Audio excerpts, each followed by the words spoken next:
And we're live. So, everybody, welcome back to Odyssey of the Dragonlords.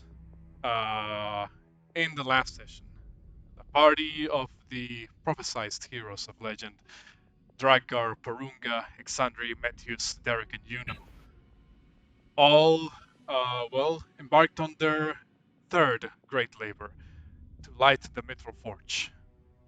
On the way there, they ran into a tribe of centaurs, led by a man known as Hukar, who, well, warned the party of the dangers inside the Mithral mines. A tribe of troglodytes, as they're called, have made the Mithral mines their dwelling. And if that wasn't enough, they have captured two of Hukar's centaurs' tribesmen. The party, decided to, if possible, save the centaurs who were captured if they come across them, which they did. Not too long after the party entered the tunnel systems after being attacked by a group of troglodytes, they managed to rescue two of the centaurs, a male one and a female one, that were taken prisoners and presumably were about to be eaten by the troglodytes. However, as the party freed them from the restraints, they were called upon by someone calling himself the Troglodyte King, a seemingly smart, very vocal troglodyte that, according to him, stood above his fellow kinsmen. After a bit of a challenge that involved answering a series of riddles that were put forth by the Troglodyte King, the party were allowed to continue on their way without further interruptions. After this, they ran into a group of strange, monstrous canines that looked like two-headed dogs, uh, colloquially known as death dogs, who seemed to have a craving for flesh, both alive and dead. After dealing with them and knocking out one of them, the party is now weighing their options, whether they continue exploring the Mithral mines or take a rest. And that is where we left off. So, I believe last we left off, you guys were basically trying to come to a conclusion whether you continue exploring this area or take a rest. I believe Metius was standing in front of a set of sliding doors that the party hadn't checked out just yet, while the rest of the party is standing in front of the hallway that you guys don't particularly know where it leads. So, what's it going to be? Guys, I don't know about you, but I'm pretty spent. Uh, I know that Porunga found those really disgusting cots across the way, but we should probably rest up. Unless you guys feel like healing yourselves, cause I don't got anything, and I'm my not brother's opposed to a poisoned. rest. I'm not opposed to a rest, but there was also a giant monster creature somewhere that we were, I think, Oh no, there is talking about. definitely, without a doubt, a giant monster slowly making its way up the shaft that I just blew up a second ago. Oh, that for a So fact. we should probably find a safe area and then rest. I propose down here, maybe? Wasn't there something down here when we? Uh, Well, do you go further down the hallway, you know? I got a little nervous because no one followed me, but Well, when I had scouted it out, it seemed to just be another hallway, but I had noticed some rooster-like creature. So there is some. Maybe it's just a random rooster that the troglodytes had that got lost. But we know there are rooms down there. Maybe they're a bit safer than here. none of these rooms have doors, right? DM. No. No, none of them appear to have doors, be it because they either never had it or they were destroyed somewhere during whatever battle took place here ages ago.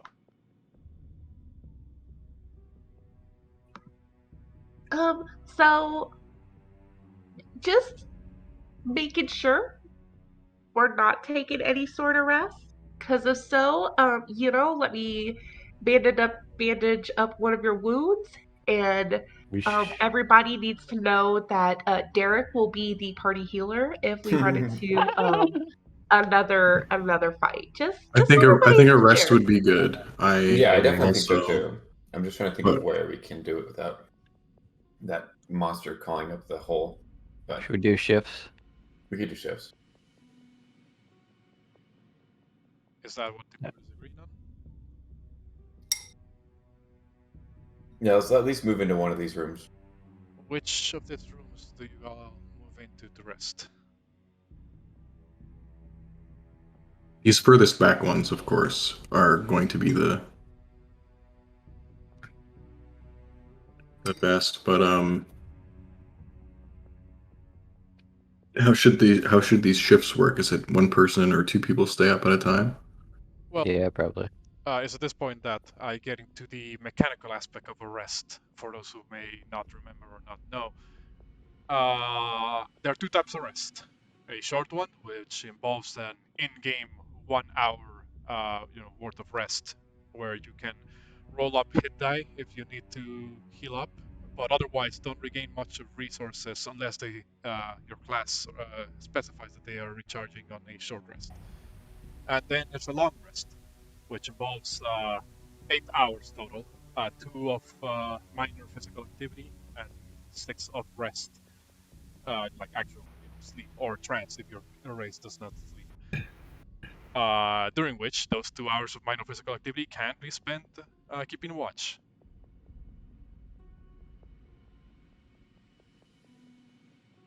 And of course, So I would be okay with a short rest, but I don't know if everybody needs more than that.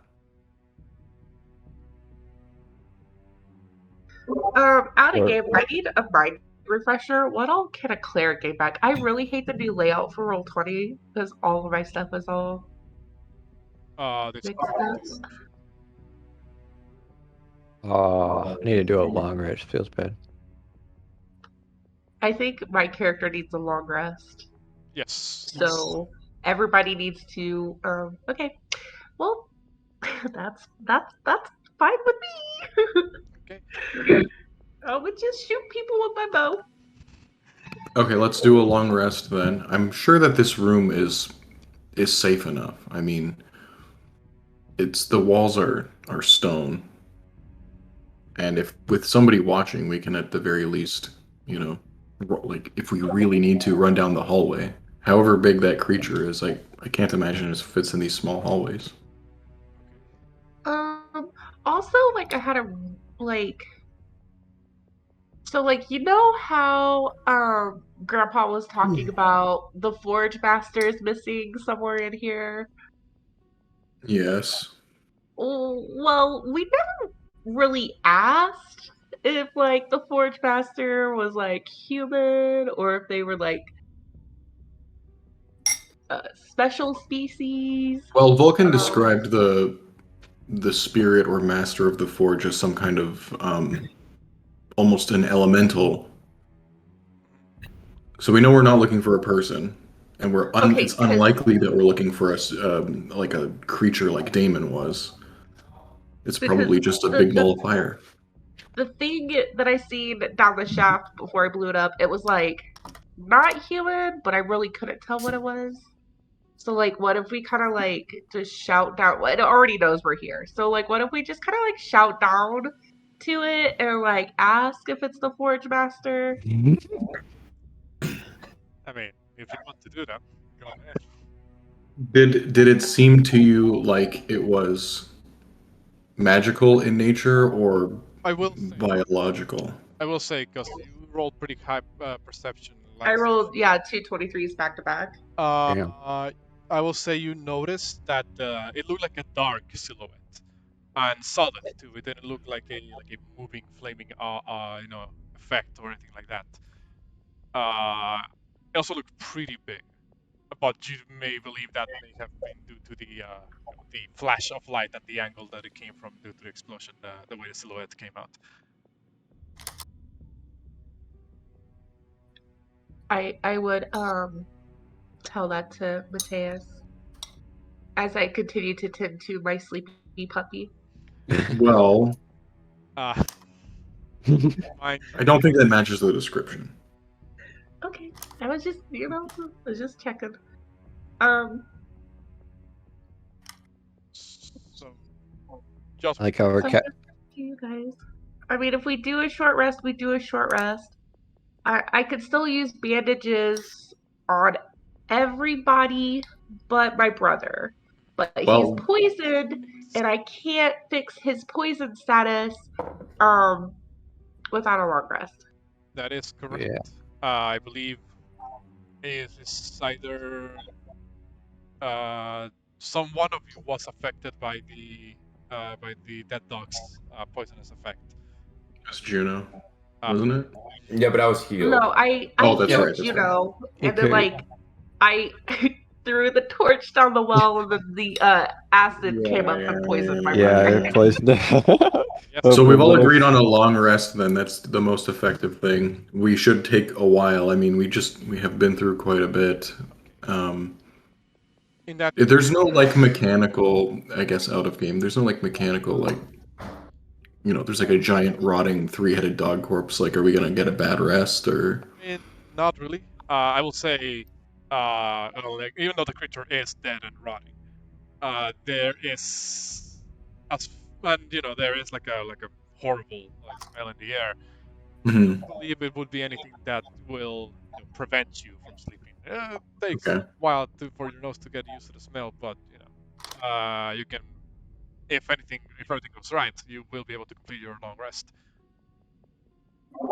Could we push it off into the pit? Fuck no, that thing is too big. I was just That thing is too big for anybody here to really push. You got this, Um, bro. I mean, if That thing is like a good 6-7 times the size of anybody here. yeah, Maybe if we all put her back into it, we could.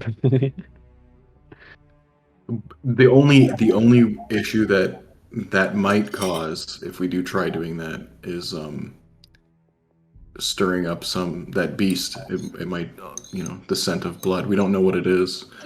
And while we're discussing where we're going to rest, I'll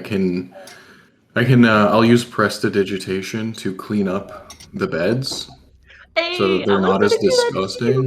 disgusting. The beds, you can't do much about how broken they are, but you can at the very Right. least clean them up with a quick snap of your fingers, casting prestidigitation to unsoil, I guess, this bugs and other beds that you see in this room. Hmm. Okay, so just for clarification for this process, you guys are taking a long rest. Yeah, and I'll take the first watch. Yeah, I was gonna ask, what is the order of watches? Xandria's gotta go to bed first because as it's her healing spells that she's needing the most. She's also gonna pull her puppy over to this room too to continue his rest. But she did finish making the muzzle around his face as well. Just for clarification, how are you making this muscle? She has rope. Okay, so you're just basically tying both mouths to Yeah. Both faces. Okay. Just to show the image for those who have forgotten. This dogs with 2 heads. So Planning on domesticating them. you can try. You can so Listen, we wanted pet basilisks. My dad sold them. We're bringing home Fluffy. Yeah. Fluffy the demon dog. so are For real. you resting over there in that room, separate from everybody else, Xandri? Or are you Oh, is this not the room that everybody was going to sleep in with the beds? Is there a second room? moved into the lower right? Just kidding. I just went to the wrong one. That's all. Okay. So first watch is you, Patroclus. Is that correct? Who? I mean, Patroclus, my bad. Metius is just somebody on a different campaign. Yeah. Is that the guy? Yeah, Yeah. your doppelganger. Your doppelganger. He picked Patroclus? That's good. Was this a fucking? I apologize, but it's just literally the exact same character art. Yeah, the same art for sure. Yeah, but also my bat, my familiar. Okay, so your bat and yourself are taking the first watch. In that Yeah. case, I'm gonna need you to make me a perception check. Actually, no, make me roll me a d100, followed by a perception check. D100? Okay. As you, Even Jace. is a 89. Roll me a perception check real quick. Oh, I forgot to take out the. Bye. So, here's what happens during your 2 hours of rest. Mhm. Well, 2 hours of watch, rather. PBJ is sick. Alright, well, he'll be here in spirit then. So, during your 2 hours of watch, you will not really hear anything out of the ordinary. In fact, it's a little bit too quiet for your liking. You know, not even a peep of the troglodytes or even of whatever rooster-like creature was seen earlier. Your watch goes without much of it happening, but you're not sure if that means a good thing or a bad thing. I don't trust it. Who was going to take the second watch, by the way?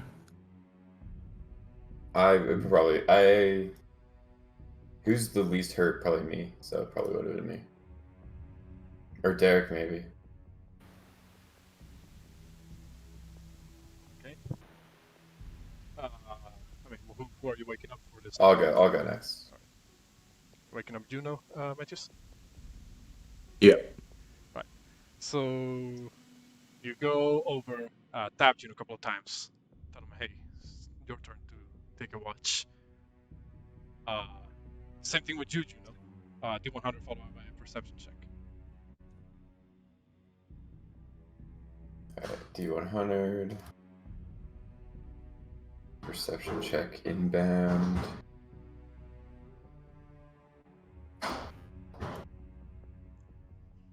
Oh no. I have to check something real quick. So, Juno, not really a lot happens with the first hour of your watch. But even with a 9. Besides, what is your best perception? 13, I think. Towards the end of the second hour of your watch, you begin hearing a sound as if something's turning nearby you, and you look over to the side, and you realize that the death dog seems to be keeping awake. Son of a bitch. I wasn't the one who fucking decided to keep this thing. Juno considers putting it out of its misery quietly. Oh no. It is, I will say, like, it is restrained. It is just coming to, and it doesn't look like any better for the wear as it was before when you guys fought it. So, if you wanted to, you could very quickly. No, as long as he's not going to attack me, I'm not going to attack it. I'll just keep an eye on him. You're not sure what's gonna do. It's just waking up. It's like on the process of like. I'll get ready. I'll get my quarterstaff. If it does any hostile attacks or moves, I'll be ready. But I'm not gonna swing at it or anything. I did say this happens like towards the very end of the second hour. I mean that your watch would be pretty much almost up at this point. Okay. Well, I'm gonna wake Drakgar up next. And just let him deal with it. Oh, it's gonna be my problem now? Uh-oh. I passed the problem off to you. God damn it. You're walking by Juno and told, hey, that dog creature is about it's like looks like it's about to wake up. In fact, by the time your watch properly begins, I guess, it is. It looks like the dog, at least one of the heads, is already kind of lifting up and looking around. And when it turns to look at you, you hear the growling of the creature. I'll say, nice doggy, and then I'll place it around. It tries it may. The creature struggles maybe because of its weakened state. To break out of the to tear apart the ropes that are currently serving as a makeshift muscle for its snout. Perhaps it's through its weakened state that it seems unable to really break out of it at the moment. But you can tell it does not like its current situation. I'll like extend my hand out and probably I would just try to signal that I'm not gonna hurt him. You can extend out your hand, and you can tell at this point the second head is starting to lift up a little bit too.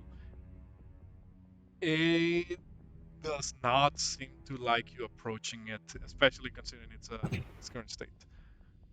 There is more deeper, a little bit more feral almost sound that the creature produces.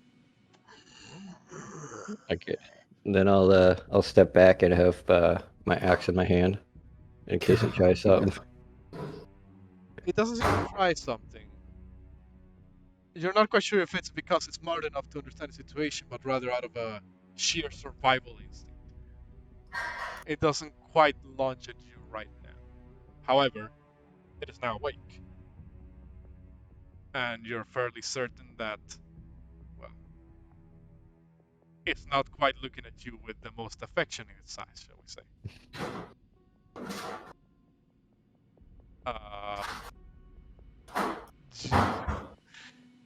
This happens at the start, basically the start of your watch.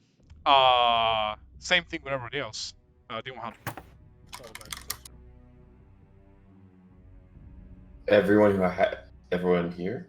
Or everyone who hasn't done the watch? Yeah, Drakgar would be the one that rolls this time around. Oh, I rolled 100. Okay.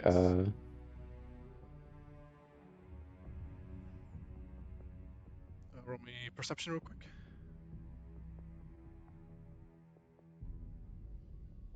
Drakgar. There we go.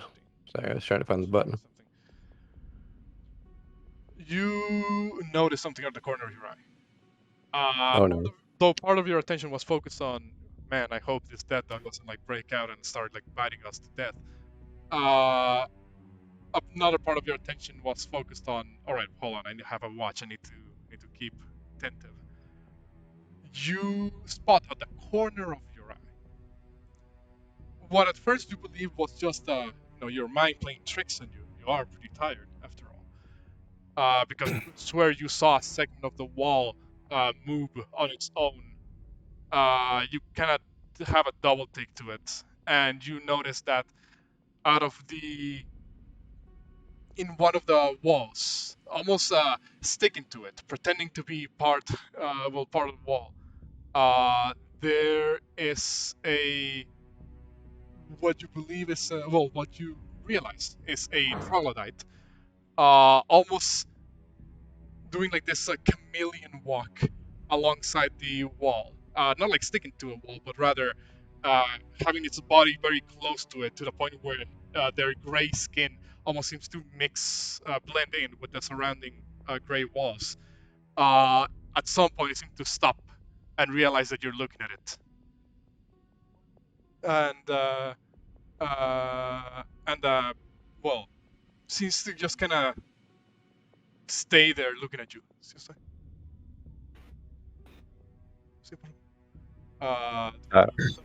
Drakgar? I'll wave to it and ask if it wants something or what it's doing here.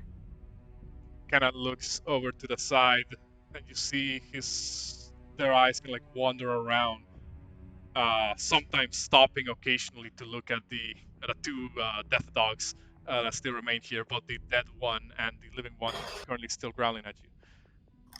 The creature, the troglodyte, does seem to. There's a tinge of confusion in its expression, almost, as best as you can tell, really, because due to a face like theirs. and then kind of puts up both arms as in almost like this body language that tells you it was a prank, bro. And you you see as the creature, the troglodyte, kind of takes a step back, does like this expression with his with his hands and fingers, like pointing at that dog, pointing at you, and doing like this the guttural sort of like language of the troglodyte. It's gonna and seems to do this sort of movement pointing at his mouth. Could you roll an insight check? Oh god. Uh, 18.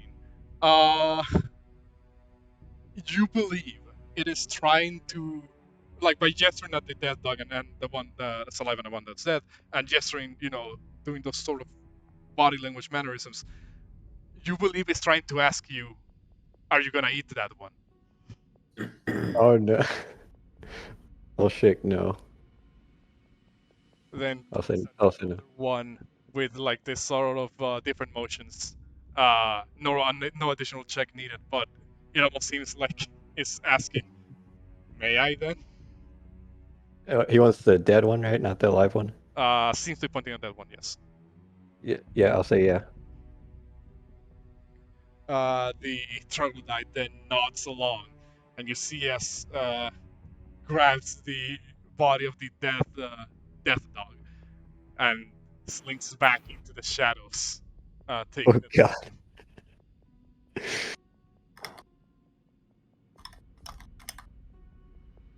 god.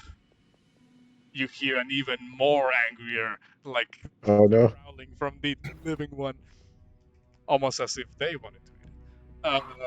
Oh. Well. Oops. Other than that, your watch goes without a hitch. Without any more troubles, rather.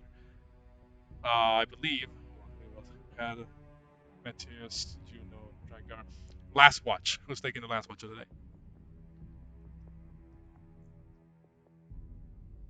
Should we leave it to Derek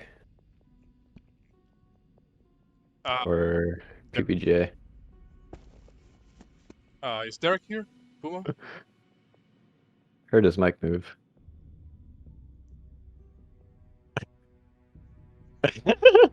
Pumo.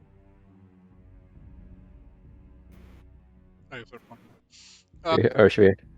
Actually, wait, no, we can't do. To be correct, I could be awake for the last 2 hours of a long rest and still gain back my spells. Yes, you can. You can wake up. Well, then, yeah, I'll wake Xandria. So we don't suicide. You can wake up Derek and I. That sounds like a bad idea, but. Pumo said his mic went poof and he's trying to fix it. In that case, which one do you wake up, Drakgar? I'll wake up both of them, and then I'll look at Derek and say, "Don't do anything stupid," and then I'll go back to sleep. Okay. All right, I'm gonna look at Derek and I'm gonna be like, "Let's try and tame the dog." Well, I'll let you in on something, Alexander. When you walk out of the room, the dog's two heads look at you, and you hear an even, same sort of guttural growling that Drakgar was hearing earlier, but completely directing its aggression at you. Almost as if it recognized you. As the one that shot it with the bow. I am going to use some just random cooking utensils and pour some water in it and like try and scoot it over to the dog, but I won't get close as I scoot it over. I will use let me look, see what I got. I'll use like Porunga's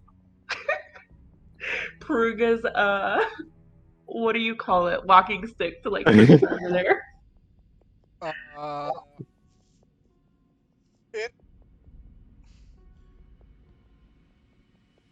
Make me an animal handling check with disadvantage. Can I guidance myself since I already know I'm trying to gain favor with the dog? Sure. Okay. As soon as my thing loads.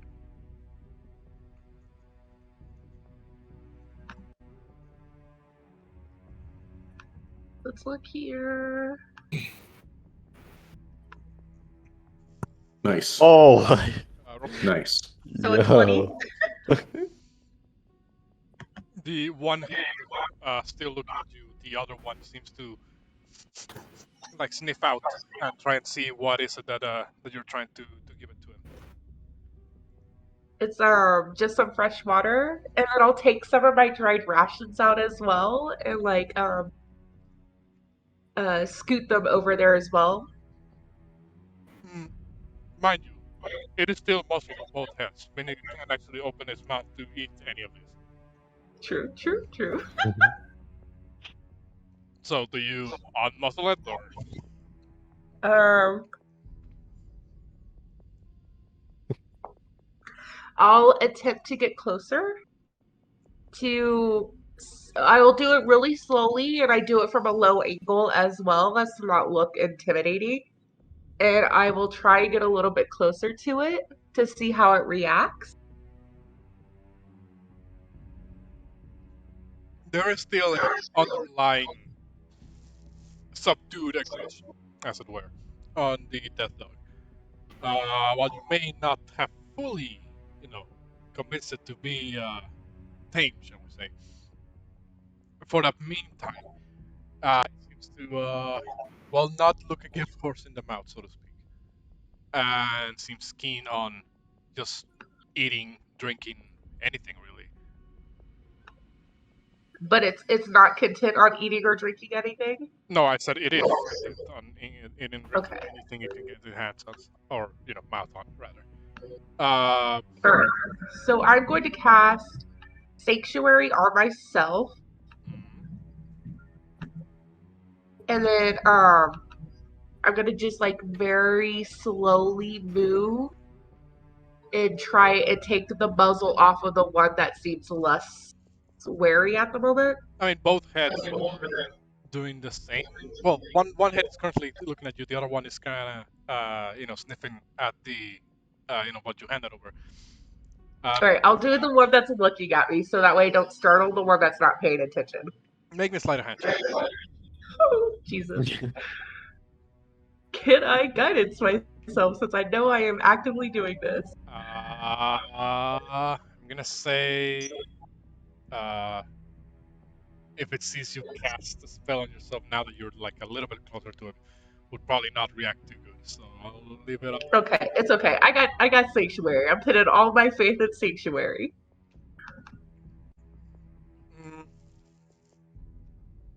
You very quickly, move in and pull off the rope muscle, so to speak, and the creature, for a moment, it looked almost like it was going to throw a bite at you because it was kind of like a swift movement of your hand.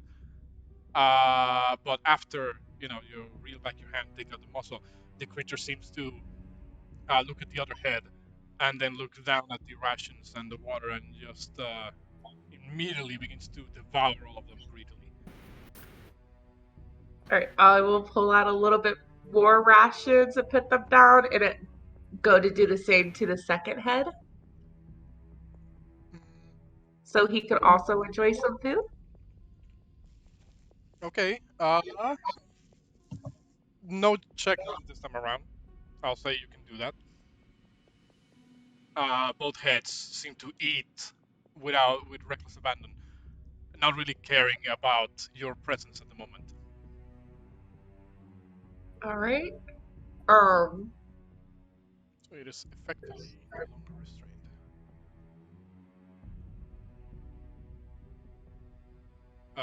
Mind you, this would have happened at the beginning of your rest. Oh, your mic broke up a little bit. What was that? I said this would have happened. Oh, sorry about that. I said this would have happened at the beginning of your rest. All right. I will just continue to be very non-threatening towards the dogs. and maybe try talking to them in a soothing voice.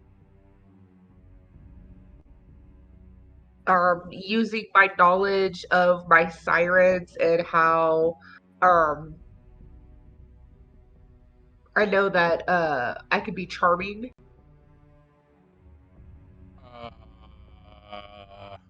I guess make me an animal handling check.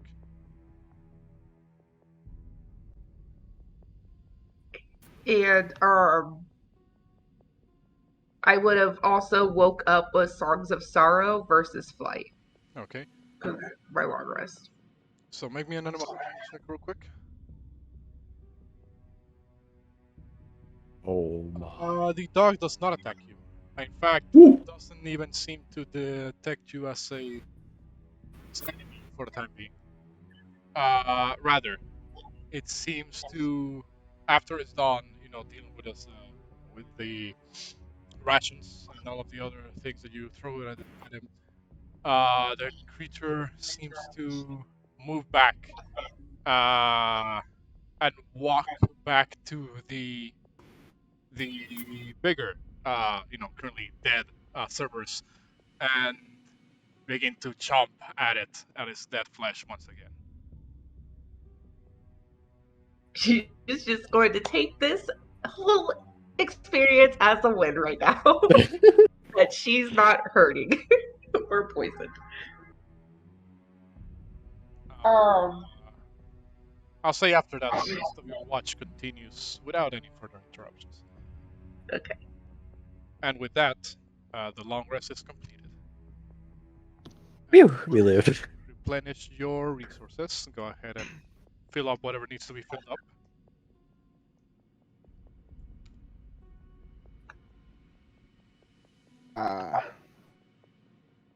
That's working. Yeah, your mic is still working now, Pumo.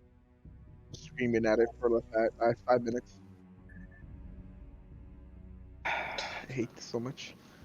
I'm gonna be like, guys, so I let the dogs off the leash. Hung? You But what? they didn't attack me. They didn't run away either. They didn't run away. They're just eating the dead corpse. I will try to keep as much distance between me and that dog as I can. I don't think that they will purposely attack me at the moment. So I would just, I guess, let me always be the closest one to them at the moment. It's still on like a leash, right? Well, it still has a leash on it. I just took it off its muzzle. Okay. So, how do you guys step out this room? That might make a whole world of difference.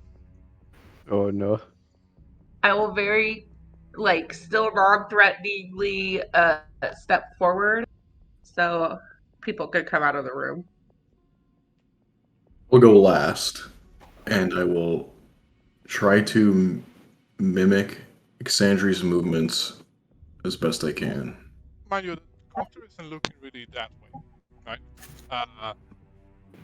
It seems to be continuing to, feed off of the corpse of the Cerberus. Okay. Which means that, I guess specifically for you, Metius, I consider the situation. Could you make me a stealth? Stealth check, Oh. sure. Nice. Oh, let's go. First time Metius has ever rolled above a 10 on a stealth. Yeah, I think so. Sort of more or less disguising your footsteps with everybody else's as they walk out of the room. You will effectively not be looked upon by the death dog with murderous intent. It seems. When I Go ahead. Sorry. When I look at it, do I feel anything? You do still feel that sort of like cold grip in your heart. Okay. I will try not to look at it. But it Hello, cat. Both heads are focused on eating out of this corpse, almost as if it's trying to regain its strength by consuming the flesh of this creature. Okay. Nom nom nom nom nom. Can I Goliath Jr. approach the puppies and administrate a bandage on them. While it's eating. Hmm? I would try and get gently get its attention before doing it. Oh, It's like, huh? you want to make it look that your direction. Is that what you're seeing? Yeah. I'll be like, here, boys or girls. I don't know if you guys have separate sexes. I'll be right next to tell it. Right. As you What? as you urge it to turn around, kind of turns around, looks around the room. Damn, you were so close to getting away too. As it turns around and looks over and sees Metius over there in the corner. You see. Oh, I forgot about that. Its eyes kind of dilate. Drool comes out of its mouth with tinted with that dark ichorish, coloration that its mouth carries with its bite.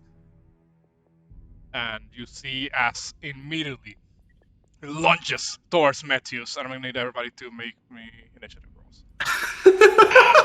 Come on. I 100,000% forgot that for some reason The dogs love fucking Metius. hate Metius. I was about to say ask if I could grapple it, but it's too late. Guys, take care of your goddamn dog. God dang it. I accidentally clicked on my bat, but it should be me. Fine, your before.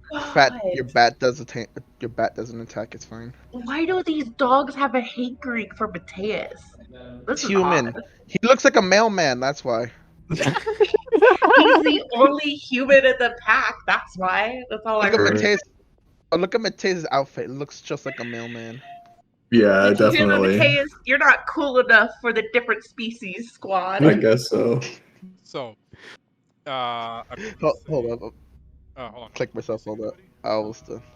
Yes. Hold up. I think Mitch didn't press his thing. I was just laughing at him. Mind I rolled a 19. the initiative isn't we're not gonna be in combat for too long considering Yeah, you did, man. dog is looking pretty bad. This merely just my way of saying, do you have enough time to react before it tears Metius' throat out?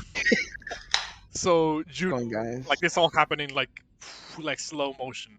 As you're coming out of the room, you hear the dog kind of like bark with like almost like a demonic reverberation to it. You have just enough time to react to do something. What are you doing? Decent ultim. Decent ultim dog. I am quick to. I'm sorry for the people who liked this dog, but I'm quick to walk up and whack it with my stick. Because I would see.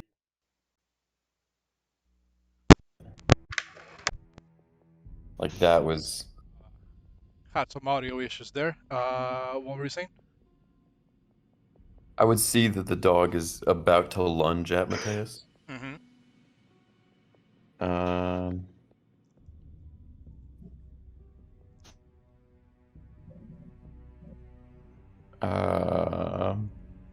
Do I grapple it or do I kill it?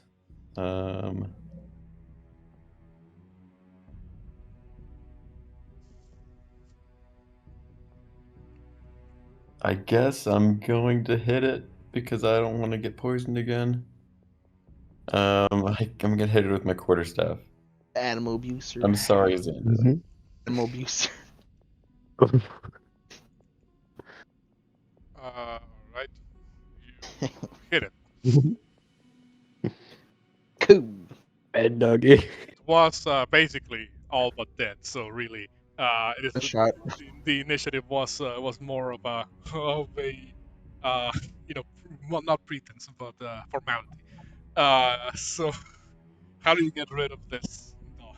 Oh, I don't want this to be cool. It's just Bonk sad him, dog. guys. Just whack him with a stick. Just whack him. It's a kill shot, or are you knocking it out again? If I can knock it out, that would be ideal. Okay. But if he dies in the process, I wouldn't be too upset.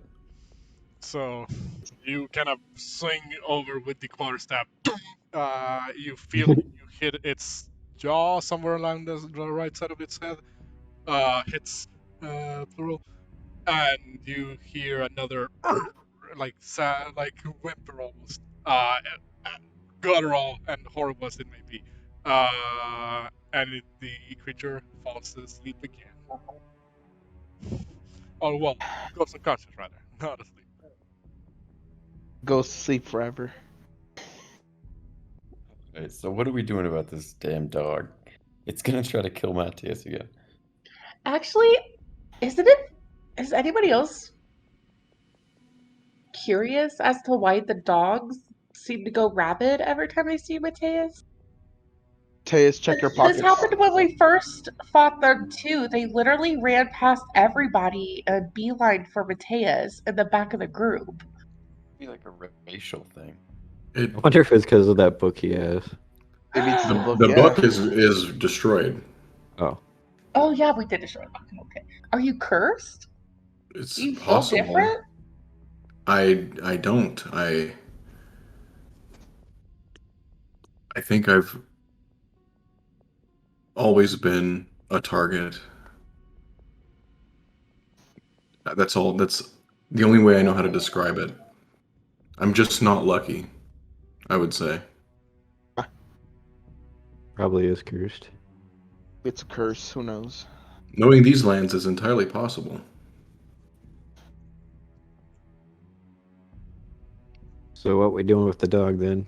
If it doesn't like... I'll defer to the group. I mean, as long as maybe if we blindfold it, if you're Maybe. intent on keeping it. How about we just leave it out here to eat the corpse while we progress further? But then we have to deal with it when we come back. I mean, that'll probably very well have to be the thing, but for right now, we could at least use its barks as a warning if anything comes up behind us, because Sure. obviously it's got to start barking if something else shows up and it attacks it. Right. True.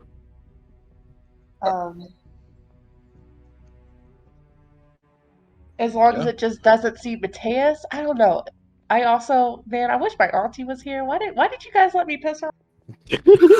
Oh, that was you. You're the one that asked so Yeah. many questions.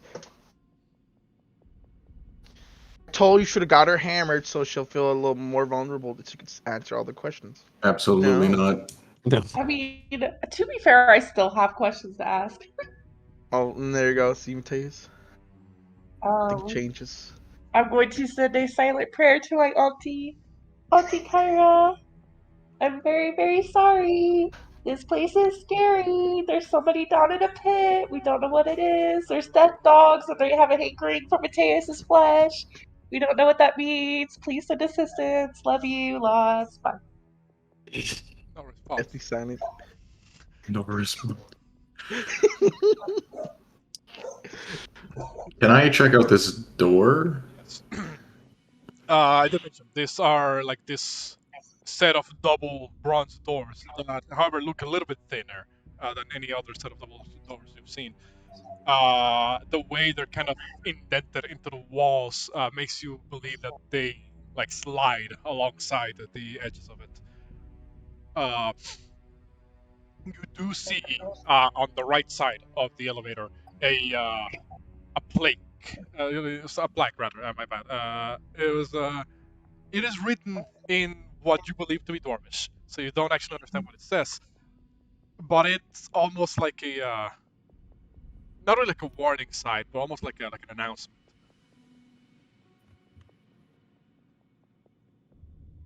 Okay.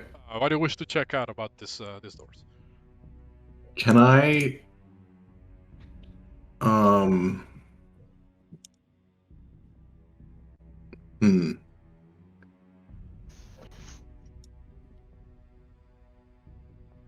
Well, I'd like to see first if I can move them at all. If I can open them, if they slide. Can.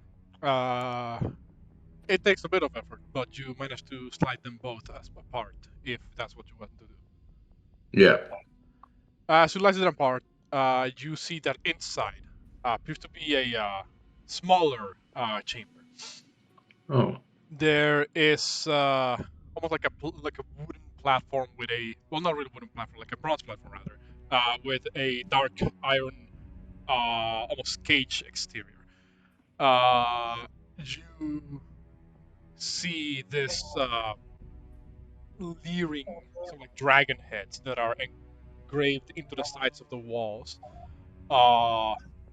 The dragons kind of have like this rough, snarling mouths on them, and they are kind of like aiming, well, not aiming, but like looking down on the chamber.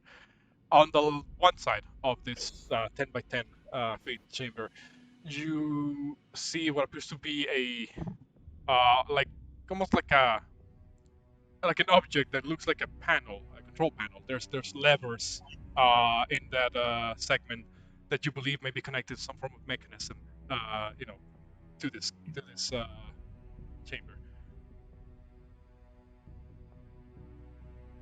I'm going to take out a pinch of soot and salt from my component pouch and just kind of sprinkle it across the air and snap my fingers and cast Comprehend Languages and try to read the plaque. Okay. Now that you speak Dwarvish, you understand what the plaque says. It is indeed like an announcement. Seems to be written from the perspective of whoever may have been the prospector here in the mines, and says something along the lines of, "To all workers, make sure you do not forget the word. You've been warned." And then right below the plaque, there's like an addendum that was carved sometime later, in almost in those like type of days without accidents type of thing. You know, how they just kind of put the sticker on or whatever. Like in a small corner of the plaque, there's another indentation that was carved later on, and says, "We already told you 3 times, Fargrim," and then almost as if it was a message dedicated to somebody who kept forgetting this word that they speak of. Okay. I will. Who has that ring? I will address everybody. We found a ring. I already May have it I up. see I'm it? holding it up to you. Can I read it now? Yeah, yep. You can read it. There's a singular word in Dwarvish in the inside, engraved on the inside of the ring. The word is dragon. Dragon. Oh, is It's that not what's a in the name. pit? A dragon, possibly. Maybe they.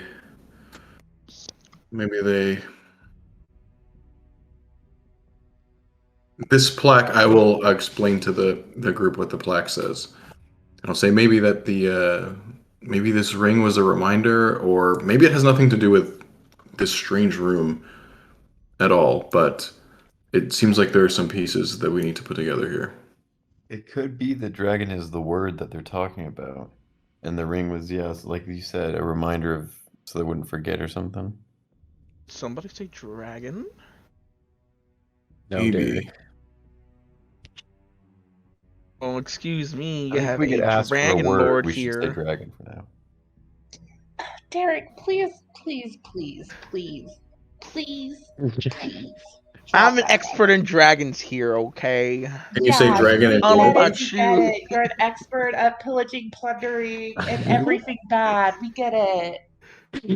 Well, Look, are you but able to say dragon in Dwarvish, Derek? Because I can't speak Dwarvish right now. I can just magically understand languages.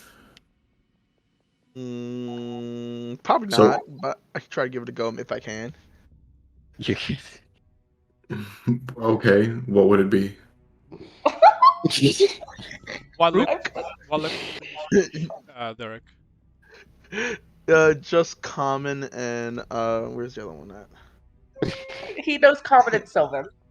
Oh, and Sylvan, yes. Not I said I can if I could. you will not be able to figure out what the Dwarvish pronunciation of dragon would be.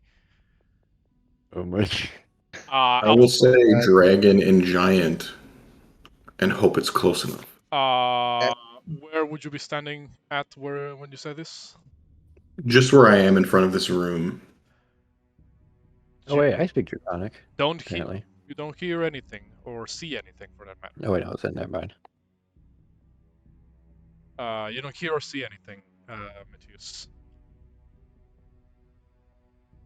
Okay.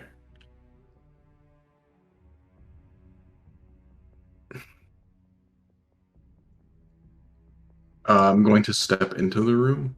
Okay. There's a bit of a not a rumble, but like a movement you feel. That happens when you enter this chamber. Like up and down, kind of like a bounce. Yeah, almost a little bit like a bounce, almost. But it's almost undiscernible. You probably wouldn't have noticed it if you weren't like actively alert. Right. What do you do now?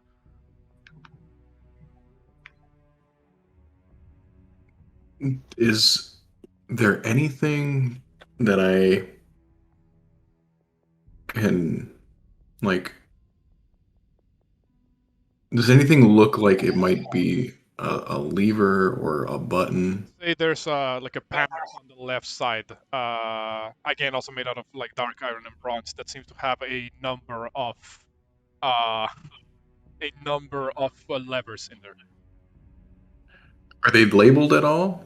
Well, mostly with very simple scriptures, also in Dwarvish, that because of your comprehend languages you will be able to discern. Up, down, and Think almost like a speed, and one of them just says speed. one of them says speed. Okay. This strange, I don't know, contraption, device, something. These are labeled. It says up, down, and this one just says speed. Clearly, this moves. Elevator. I'll say at this point you've investigated the room sufficiently that you are able to discern this is some form of elevator. Does Matthias know about elevators? Does he know what they are? They are relatively new technology, but I'll say Okay. it is very well known that in mines such as these, especially dwarves being very very crafty individuals, they would be known of doing this type of contraptions. Okay. It's probably a shaft that takes us down further. Right. Should we all get in? Can we all fit? That's the question. Not everybody will be able to fit in one go, I believe. I gotta go last. You're fat. So I think we should probably split the party in two to go down, or we should send, Derek, Porunga, and or Metius down first, and then so that way we have a healer down below and a healer up top, and a tank down below and a tank up top until we could all get there. Yeah, Drakgar, you go in there. Or I can go first if you want to weigh out Luke. I can go first, doesn't matter. Oh. I'll let you go first. So, Drakgar, Derek, and Metius are the first ones to go down. Yeah. All right, so Sitting on whose lap? I mean, well, no need for that. All fit in the elevator. Of course, this is an elevator made for dwarves, right? So it's a little bit of a tight fit, but nothing that makes it completely uncomfortable. So, do you pull any of the levers? Going to adjust the lever that says speed Oh no. to its like lowest, and then also pull the lever that says down. Okay, so pull lever that says down. Exandri and Juno, you would be able to see as the door, the sliding doors that are in front of the rest of your party out in front of the room seem to slide shut.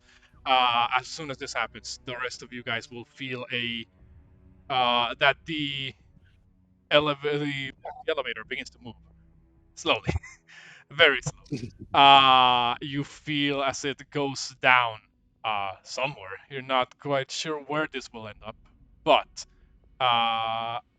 eventually you feel yourself moving.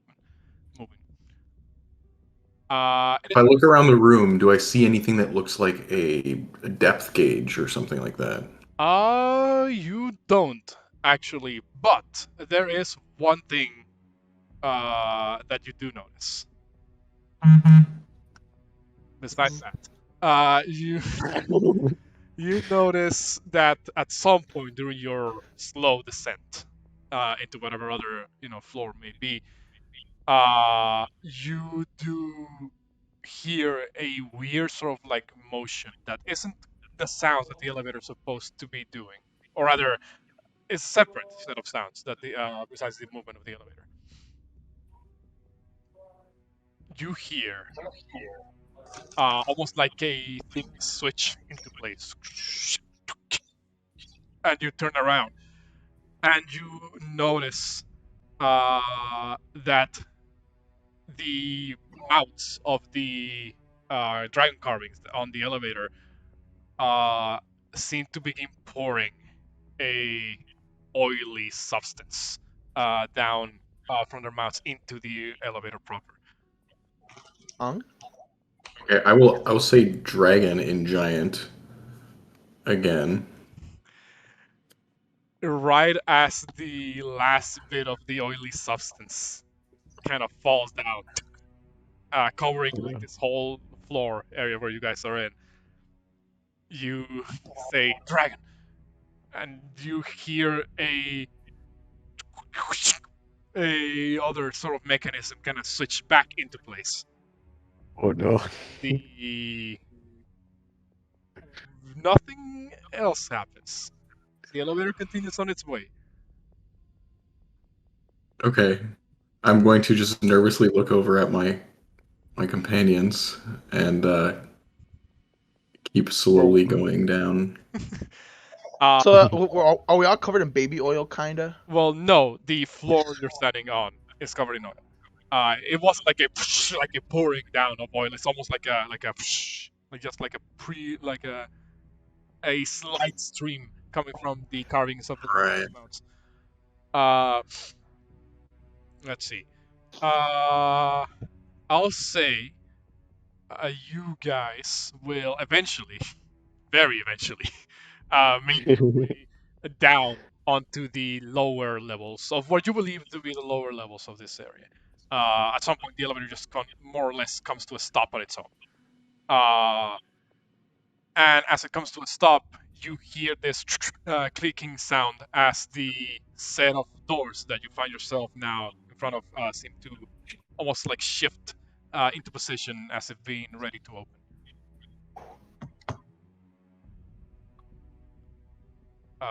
Dragger. Yeah. Wait, so they're open, or we have to open them? They don't open the door. You more or less have to open them yourself. Hey, Dragger, let's go. Not me, you, bro. Me, you. Come on. I mean, Let's do it. They're not like heavy. Even Metius was able to open them. Yeah, even me. Well, we had that problem with those bars, and we all failed horribly and miserably. Is at this point that They should just slide open quite easily. I'm sure that I need to operate this machine back up to get the others. So I think you should be able to step out. It's at this point that I have to move you guys to the next map, or at the very least, move your site.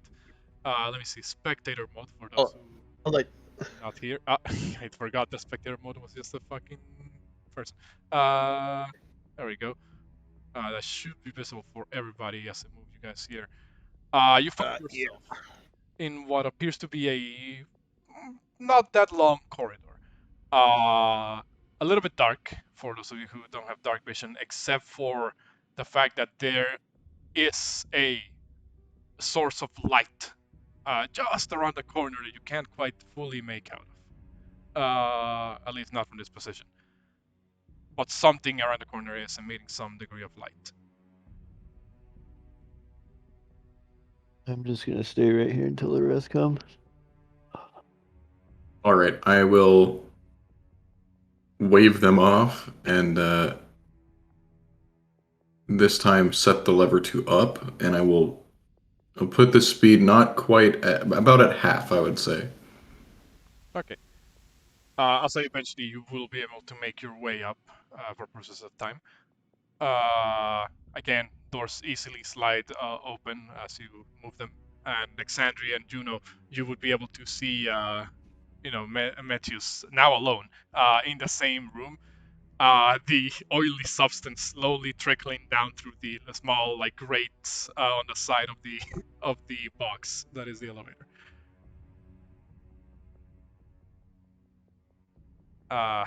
Do you guys come in? I'll step in. I lost my character, I think. Well, I haven't placed you down on the map. That's why. But Oh, I see. but do you guys come into the elevator? Yeah, I'll go into the elevator. We'll do the same as the previous team, but as we go down, I'm going to take out one of those vials that I have in my bag that are empty, and I'm going to collect some of that fluid that's on the wall if possible. It's Oh. just oil. Is like flammable oil, you believe. No real science to it. But you would be able to collect a little bit of it. Nothing really happens on the way back down. Sorry, on the way back down. You don't need to say the word again, or there's no more oil that falls down. Eventually, Juno, Exandri, Metius, and Porunga all make their way down as well.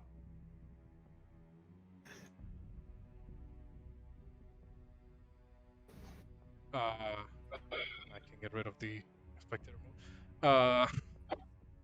So, what do you guys do now that everybody's down here? I'll step up a bit to like right here. And Drakgar, I think, follows me a little bit. I'll go right here, and then I'll peek over this corner. As you peek over the corner, Drakgar, you see in front of you what appears to be, well, not in front of you, but around the corner, rather. What appears to be a hexagonal-looking room.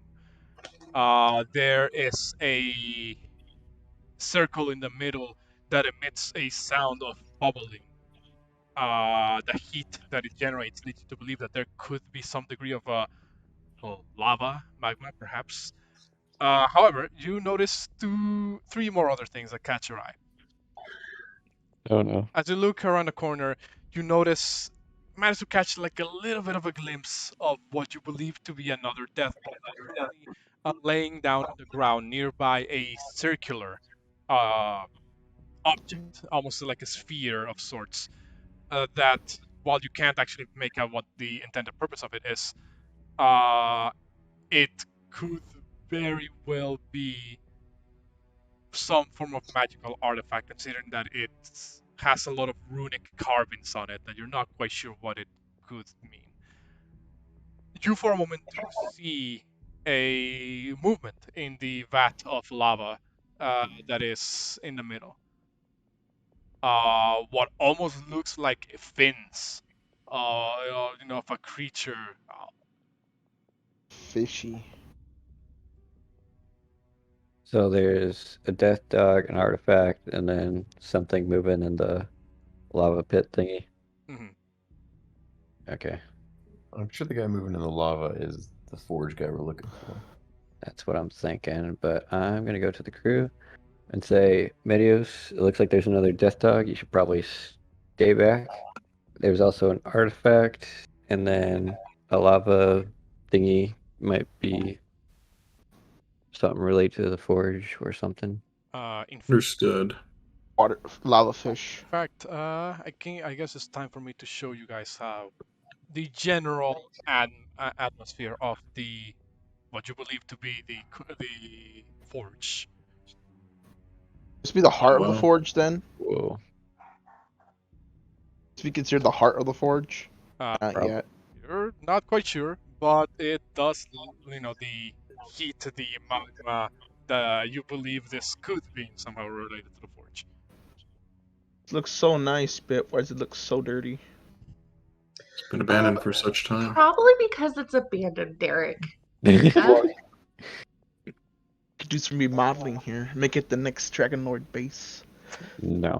Yet again, Derek, please stop referring to our group as Dragonlords. Didn't say Last you. warning today. I said me. We're Be not. my base. I can come here by myself. I sigh and then walk back over here. So Just say, Derek, there's a lot of lava. As long as I warn you first. She walked past. Did my dragons breathe fire? what Z. do you guys do? I want to be where the camera is, but the camera's there, so I'll stand here. Okay. But I'm where the camera is. Okay. I mean, I can just it's a little bit off to the side, so you can stand where you wish to stand.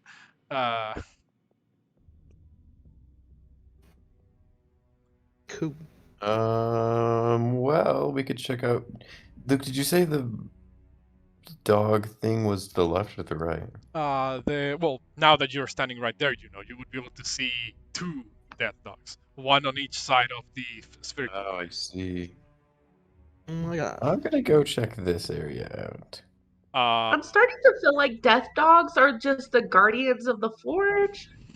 That's probably the case, but we have Matteo stay back and see if they don't attack us, maybe?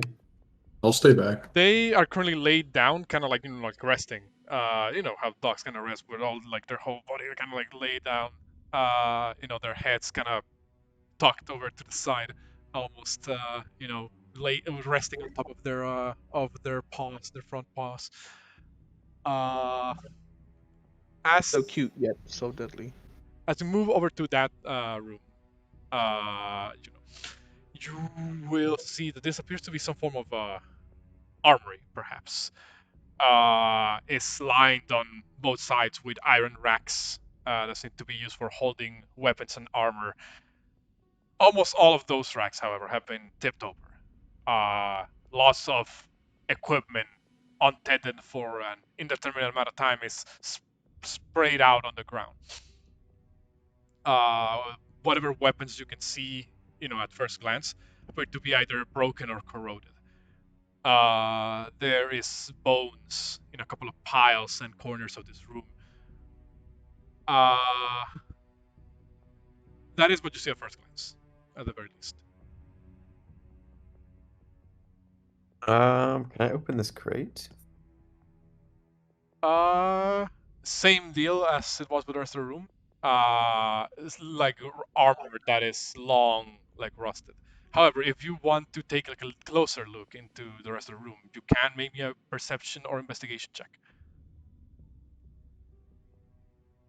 1 second. roll high, roll high. 1. That one's it. You don't see the death dog that. Didn't see it, so sad. I assume I don't see anything. You don't actually see anything of worth, from your once over of the room. There could be something here, but the weapon pieces are all scattered around, but it's kind of difficult for you to make out if anything is still of use. I think we got a guy that can look for stuff, right, Metius? You know a guy that can look for magical stuff? I can, however, well, I actually do have it.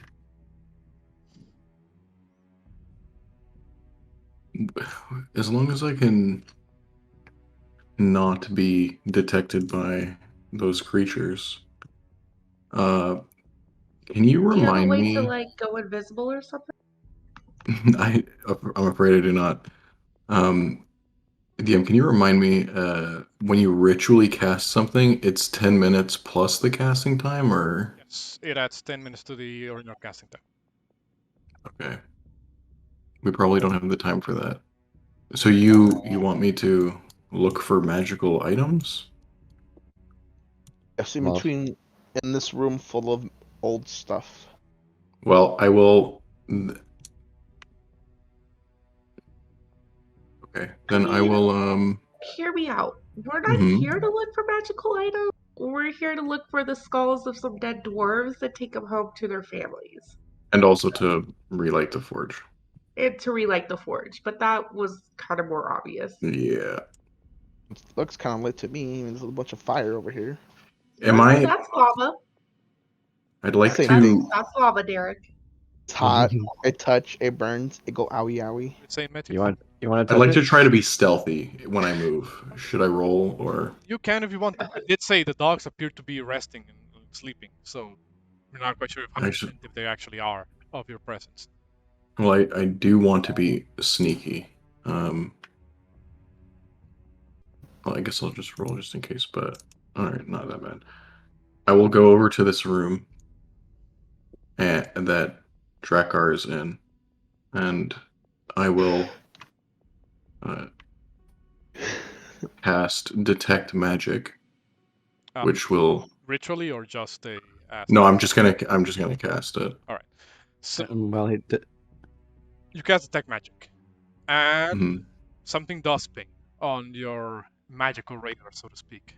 You see Okay. around and you see a couple of objects light up with that distinct glow of magical energy. Well, specifically one object, I should say. Amongst all of the grime, corrosion, and other relatively useless equipment that you see around here, you managed to find a what's the name of this weapon? A Siphus. I think that's the name of the Greek weapon. Oh, cool. Silas? You say Silas? Xiphos. It is kind of like this. I believe it's kind of like this curved, looking short weapon. How do I? Can I have it? For it? Yeah, it's basically like a short sword that has a slight curvature to it. Think kind of how the Sting from Lord of the Rings looks like. Never heard of it. And then which movie? I only seen the first one. It is on the first one. I probably fell asleep during that part. My bad. Wild. It's like 3-hour movie. I go bed. But they are really good. I recommend them. Anyway, so you see that through the layer of grime and muck that is in this room, that sword does light up with some magical aura to it. And the spell lets me know the school of magic. I if there is any. Let me double check. What would this be? You already have enough swords. You don't need this one. It would be. Well, not a specific school of magic. There is an enchantment on it, at the very least. That's what you can tell. Okay. I guess if I was to be like really technical about it, it would be evocation because it's designated for harming. Right. I'll pick it up and try to like tie it to my waist. You can. Now that you pick it up, the size and weight to it feels a little bit more lighter than you expected. In fact, you believe the blade is a little bit too short to be a short sword. Seems more like an oversized dagger. Shorter sword. Okay. Well, this little thing seems to be magical, but probably need to study it a little bit more before anybody uses it. So I'll keep it with me. Yeah, you don't want Drakgar to have it. He has too many swords already. Okay. I'm worried more about curses than anything. You'll be fine. You had a book. You had a cursed book for a while. You'll be okay. Right. Curses, smerses. So what do you? I'm the one. That's what you guys do after that. I'll continue to look around with Drakgar.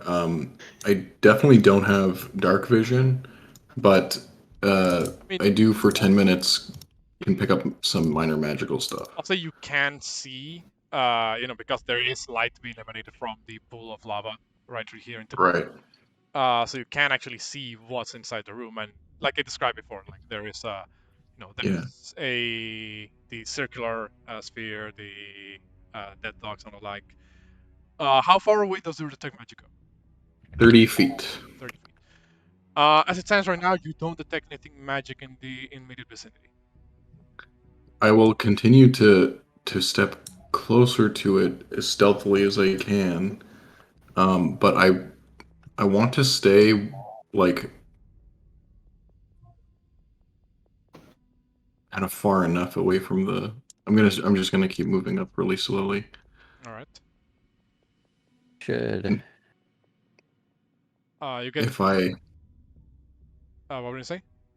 if I notice the dogs like get up or move or something, I will be prepared to like quick step Run away. backwards.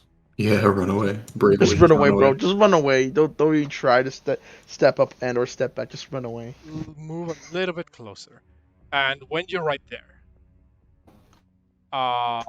you do notice there's a little bit of a twitch on the resting dogs, but otherwise they don't react. Okay. I will step back to Drakgar and say that I would like to. I'd like to check this room for any magical or mystical things, but the dogs, we're gonna have to deal with them. should we have Juno and me proceed forward, and then Metius sit behind us so we can detect the magical item thingy? Does anybody see a different way of? I mean, I think we're just killing the dogs, right? Can someone explain to me why we left Glorious back with the Centaurs still after we freed the Centaurs? He was too afraid of coming deeper into these pits. Ooh, spooky. Don't worry, Loris is safe. Sure, he is. Like he just got adopted by the Centaurs, and we haven't seen him since. He's one with the centaurs. That's a bit of out of character knowledge for y'all. So Loris is safe. He's writing a whole book about him now. They're telling all the stories. Have a book ready when he comes out. Like, hey guys, look, I have information. I can sell this book. He's supposed to be our scribe and like writing down what we're doing, and he just opt out to hang out with Centaurs. Good to know. There's one. There might be a chance that your aunt might be watching us, kinda. I don't think she is. I've prayed to her several times. No, the thing is, well, you might do it, but she might be, like listening to what you've been talking about, not answering. So, love you, Auntie. Sorry I upset you. So, oh, okay. Drakgar, you come a little bit closer to the room. Again, no visual reaction from the dogs. Like, there's a couple of twitches here and there, but like you're not sure if they're reacting to your presence or if they're just like having a bad dream. Good doggies. I'm going to stay right behind Drakgar.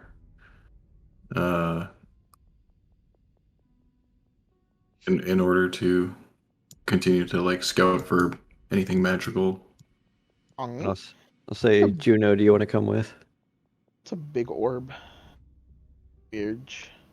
No, he might be AFK. So I guess I'll move Basic forward judgment. one more time. Okay, move forward one more time.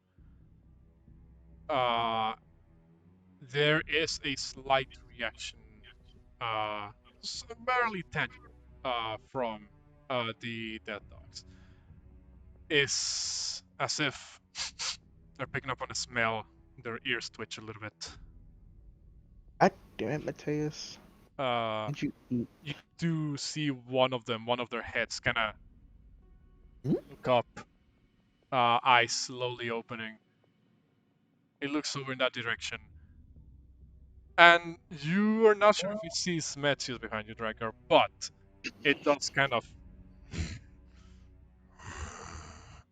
seems to growl, but in a least threatening manner than the ones upstairs did. It almost seems less of a "I'm going to launch at you" type of growl, and more of a "Ooh, watch it, buddy," type of growl.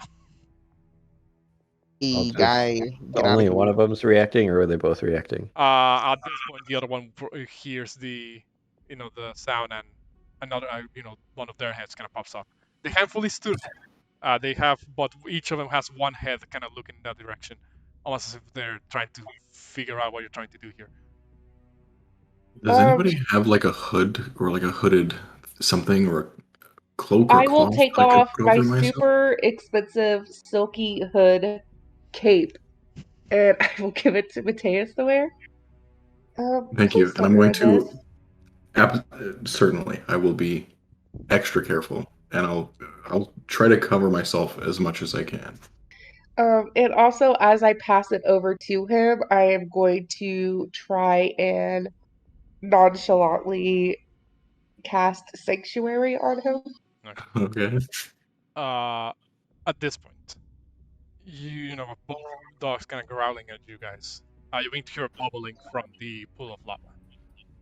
Oh. For a moment, you see that sort of like fin-like, figure peek through the surface, and then you see as a creature comes up from the pool of lava. Still well within the the lava pool itself, making no effort to move outside of its designated segment. You see what appears to be a almost reptilian, if not amphibious, like a creature. However, its coloration scales have appear to have this, well, for lack of a better descriptor, a fiery coloration to it. Some of those of the little protuberances that come out of its body seem to end in this almost fin-like segments with a slight purplish tinge to them. As you see this creature more or less kind of look up from the pool of lava, swimming on it as if it was water almost. The creature. What did we name? Go ahead. Forge Master? The creature looks over and its body straightens out, looks back at the dead dogs. They seem to not really react to the presence of this creature, rather, more so, to yours. And then the elemental of sorts looks back at you guys and says, Forge Keeper was my title. And who may you be? I'm Exandri. I think you know my grandfather. His name's Vulcan. The the Forge Keeper seems to almost frown a little bit. It says, now that's a name that I haven't heard in a long time. Far longer than you've been alive. Yeah. I mean, my beg to grandpa differ. does send his wishes. He did speak kindly of you. We came here to see if it would be okay with you if we restarted the forges, and upon restarting them, Vulcan said he would come and visit, and he was really hoping you were alive and well. I see. So it's back to work once again. Well, there is but one issue with that. Kind of looks back at the spherical device behind her. And she says, that device you see back there, a little going away present from those who would entertain me in my chains. If I try to leave this pool, the device will blast this entire room with cold energy. A thing most deadly to one of my kind. Huh. Oh, that's not good. Who put that there? She kind shakes her head and says, the dwarves who originally built this forge, as a way of making sure that I would not betray them when we made our contract so many years ago. What is up with people in the past and being assholes? I don't get Mhm. that. It's like that. It was like that back in days, okay? We were asshats. You speak, Okay. you were present there, but I do not recognize you. Ooh.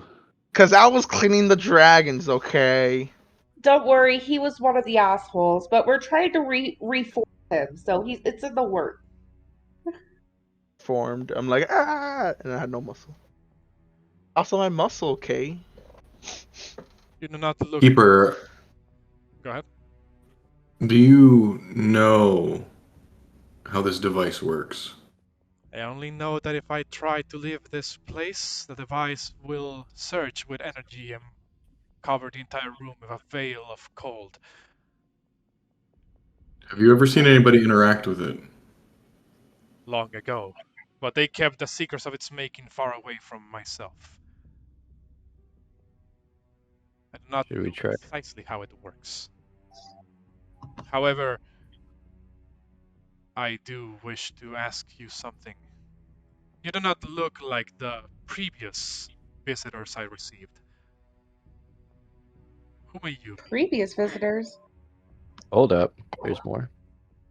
Or is somebody else down here? Not anymore. They left a while ago. After gaining whatever knowledge they wished, discarded me as if I was but a useful tool to them. I do apologize for that. By chance, Forge Master? Do you have a name besides the Forge Master? Forge. Keeper. Forge Keeper. Keeper, sorry. The whole group whispers, Keeper! Keeper, god dang it! Forge Keeper? Sadly, I was not given a name. Kind are not known for naming conventions, shall we say. I need him, Josh. That is a title I was given upon my summoning into this plane. At least as I've been known for so far. Remember who summoned you from this plane? May I be allowed to walk closer to the orb? I don't want to touch it. I just want to observe it. Maybe I believe if we... the decision is not particularly up to me, but rather up to these. Sus. I cannot remember how long ago they showed up, but these servants of the Lady of Dreams have been here for quite a while. Oh. Interesting. Okay. Lady of who? Huh? Wait, Derek, just somebody please duct tape his mouth. I don't know what you're talking about. And I've been alive for 500 years. Well, we'll have to deal with them one way or another if we want to examine that magical item. Seem quite keen protecting the item. I do not advise moving in closer unless you wish to incur their wrath. At this point, pretty much both of them are up and both heads are like looking in your direction, growling.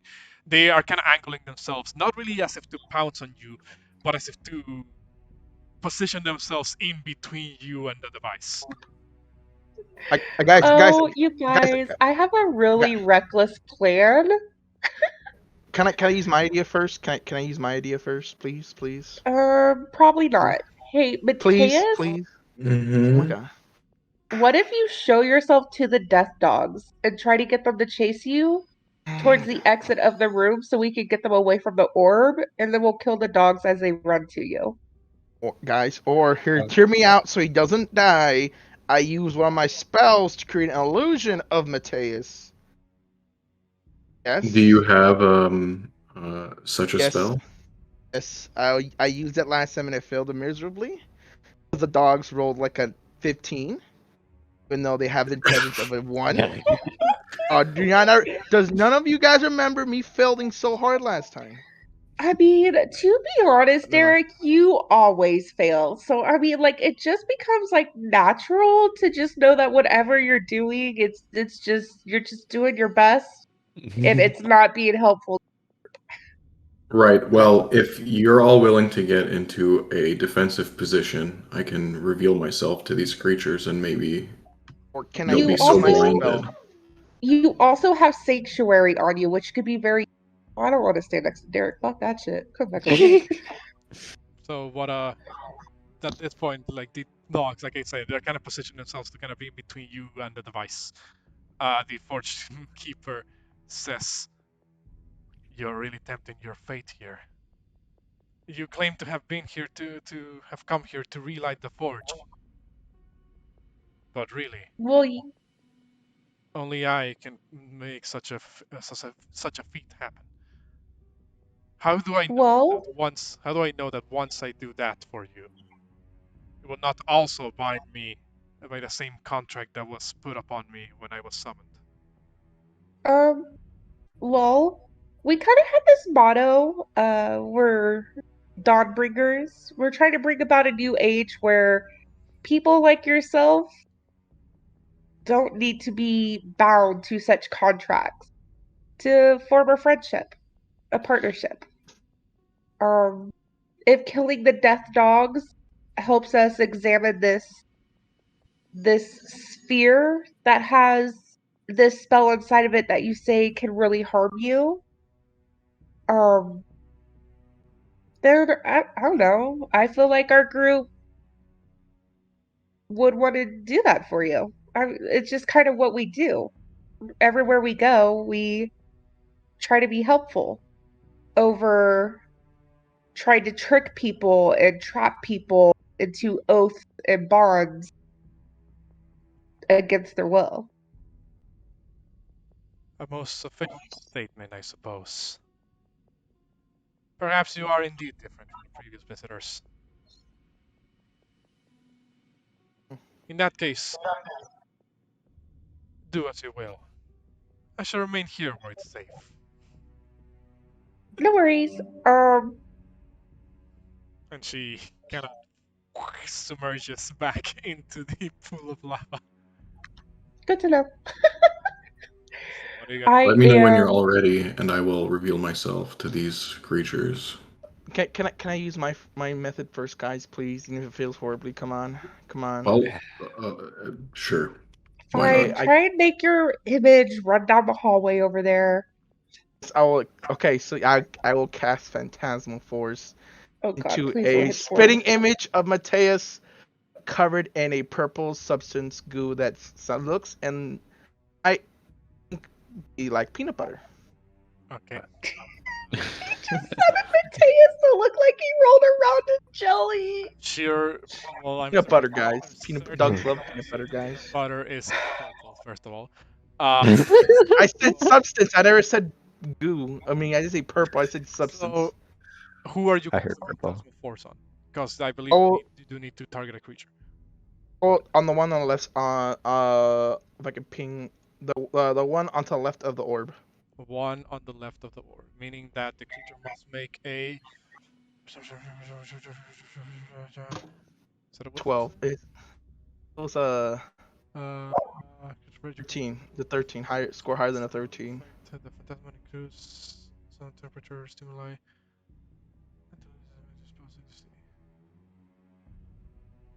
I'm rolling so bad today. Okay.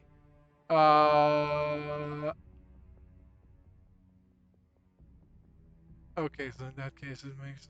Oh, I guess there is no save at the start. Alright, so I'm gonna place a duplicate, shall we say, of Metius here. Let's go. Come on. Spell marker. How do I add this? I'm just gonna add. The bat right here. Where are you? Where are you? Oh no, it's gonna fight you. Where are you To the placing left. to the left? To the left, yes. It's gonna be like, heh. It is a 10 By that. It's a 10-foot cube that the creature that the illusion can affect. So let me make sure I have that covered. Circle, square. So target must make an intelligence saving throw. Okay, so the death dog has to make an intelligence save. So let's see if it makes it. What is the DC? Spell say 13. Please, I swear to God. Oh, thank God. Oh, Nice. thank God. It's so stupid. I was praying that he got a 14. Oh no. No, That would have been funny. but next time, make sure you fall for this spell. You jump in a pit of lava. Why do you prey on his downfall? Anyway. Hey, listen, Zandri woke up today with Song of Sorrow, which means she's in bitch mode. You almost killed Matias to let your dog free to I eat. think, am I missing anybody for the initiative? Oh, Porunga, but he's not here. We'll say Porunga is guarding the elevator. Sure. Let's say that's happening. Now let me get rid of this music and add some combat music.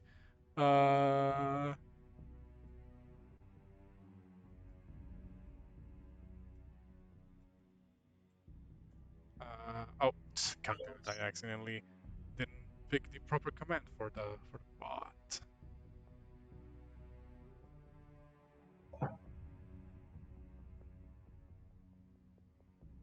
And then we skip this one.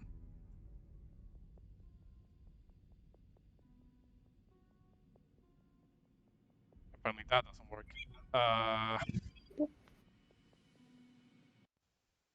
Alright, there we go.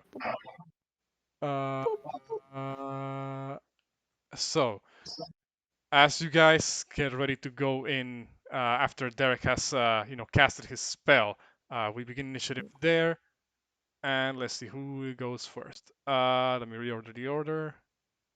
I didn't click myself. God Damn, well, you better fucking put yourself on initiative. Boy. I thought like, oh, I'm good. I think I'm fine, guys. Oh, yeah. On the top. You guys, be careful. Don't touch the orb. Let me reorder. No, do Get the not dogs kick away me from the orb. do not. Don't you dare use AoE. Cool. In that case, you go first, Derek. Right, so- casting Phantasmal Force. The dog seems none the wiser. Believes that illusion, or seemingly believes that illusion is Metius. I'm so sorry, Matteo. So since it's okay, so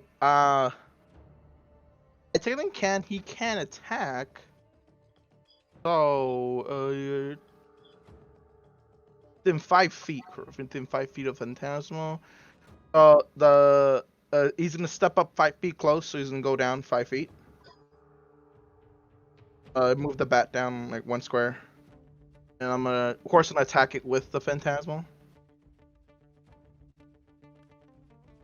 It's a 1d. It's a 1d6, I think. What's it say? Can deal.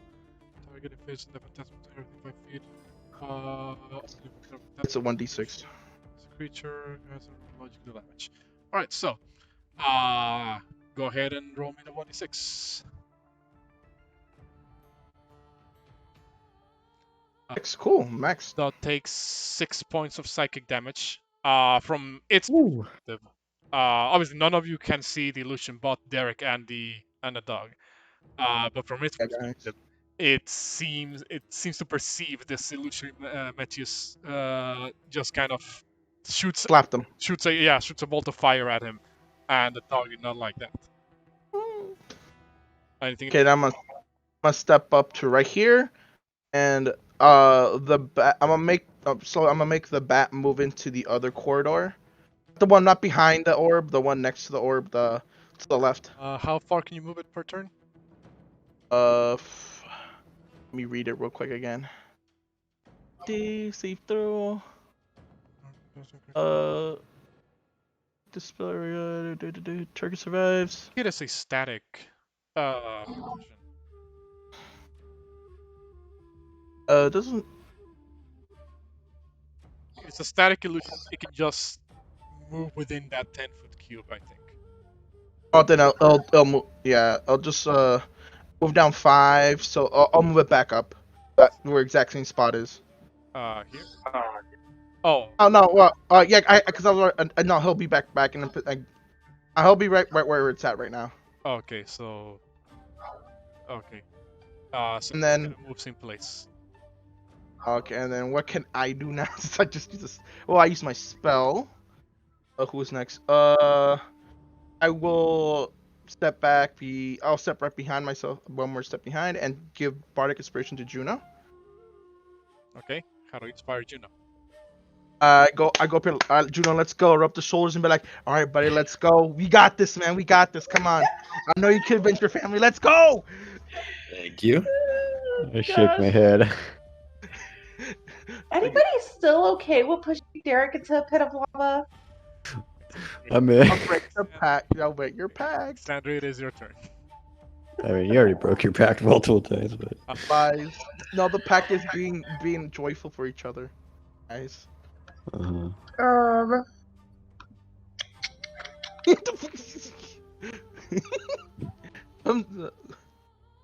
sorry. I'm looking at these pictures. Oh my god. I'm going to summon spiritual weapon. next to the death dog on the side that me and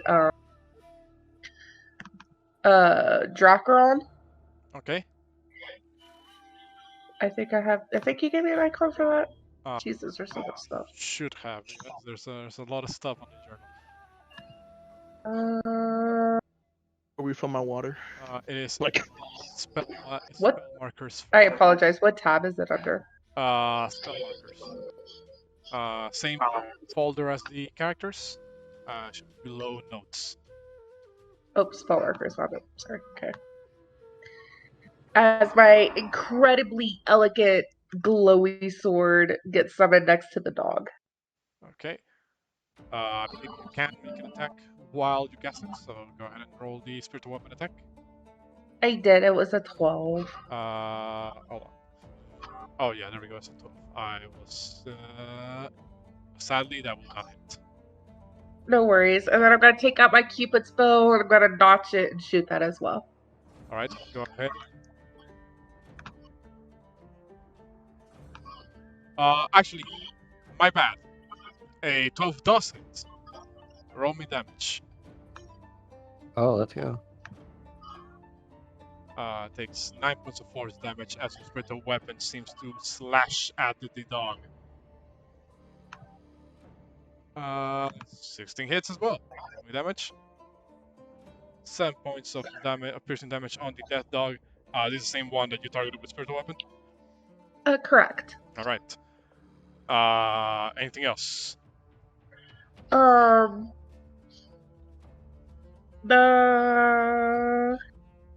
gonna step behind my brother. So, with one hand, you wave a spiritual weapon into existence that cuts into the side of the death dog, and with your other free hand, you draw your bow and arrow, take a shot, and it kind of hits the side of the death dog's body. Still alive, but looks roughed up. I'm actually gonna move back towards Metius, and I'll actually step in front of him like a slight guard. Okay. The death dog on the right side will move in to attack the closest target, which would be Drakgar. Bring it. It's going to take 2 bite attacks on you. 1, 2. Missing twice. Seems like the spiritual weapon plus short bow attacks have, shaken it up to the point where its mouths can't really find purchase against you. That is it for this one. This death dog is going to attack the illusion. Because it still believes. LOL XD. You see as it throws down 2 bites at the illusion, but it's gonna. Well, from your perspective, Derek, 'cause nobody else can see this illusion other than the dog. You see the dog attack the air. From your perspective, Derek, it's almost as if the attacks, the bites, just gonna face through the illusion. The dog is looking very confused. He wanted the peanut butter so badly. Juno, it is your turn. I am going to walk up. Come. I don't want to step into the illusion. Oh, it's fine. You don't do nothing to it. Can I step over here? Yes, you can. I'll step over here. And I will whack him. Okay. Roll me attacks. 22 hits. 9 points of damage. 10 does not. Oh man. So 10 does not. So 9 points of damage going for the quarterstaff. Anything else? That'll do it. Actually. Yep. Yeah, that'll do it. That'll do it. Maneuvering your way around the illusion, you can flip over to stay on the other side. And while it's distracted with the illusory Metius, smack it on the side with the quarterstaff. Anything else? That'll finish my turn. Alright, my bad. Drakgar, it is your turn. I'm gonna attempt to Do I grapple it or do I whack it? I grapple it and toss it to the lava. Yeah, that's what I was about to yell. Toss it into the lava. I Oh. bet. Oh, isn't that elemental in there? I don't think you'll like the taste of a burnt doge in there. I mean, that's true. It's not make him mad. But I'm Anyway. gonna. I'll just Against whack it with the- my. I'll rage and then I'll whack it with my. Oops. Club whack. Orc. To the wall. Rage and recklessly smack it with my great axe. Motherfucker. Rage plus See it. reckless. Oh my god. That will miss, sadly. You take a Holy- wide swing at the death dog, and sadly you were swinging a little bit too up. Your axe kind of bangs against the wall on the side, throws you off a little bit, but otherwise no effect really. I cry, and then my turn. I cry every time. Metius. Okay, I will cast Firebolt at the death dog in front of Drakgar. All right, Where is it? Firebolt. Show yourself, buddy. hits. Nice, 3 damage. What's the damage? Yeah. Obviously, well, not nearly enough to take it down, but it is looking bloodied at this point. All right, I will end my turn. There. The Hutchins. dead dog doesn't seem none the wiser for your illusion. So the illusion will slap him across the head. Both of them will slap pretty much. Metius used double slap on the dog. Metius. Roll me your psychic damage. Oh, my bad. Let's see, where is it? That's my force for 6 points of psychic damage. From the dog's perspective, Metius started using some form of a spell blade attack against it. What? He's a hand-to-hand combat now? I mean, shocking grasp or some spell to that effect. Double slap. That is at the start of your turn, I believe. It doesn't take an action to activate that, does it? No, I don't think so. I don't think I have to. I concentrate to it. Yes, you can Think? concentrate on it, but it doesn't require an action to deal the 1d6 psychic damage. So you still have your action bonus. Can't really do anything on my action. Nobody needs healing because everybody had to keep me from arrest. You can move in and try to attack melee if that's what you want. Yeah, yes. I mean, I could. That counts me as almost gonna get myself killed. Hey, Is he gonna thunderclap? Something that the team wants me to do so badly. hey, I didn't say. Don't worry, the guy who really wants every item in the game has multiple swords, never goes to melee. I have 2 long swords. I could barely use the one from my friend. Okay. Still, I can't use it because it's old. Question, quote unquote. I can't. I'll just sit here and let my illusion do its thing. Kidoki's Just has my bardic inspiration though. Exandri. Sitting there. It is your turn, Exandri.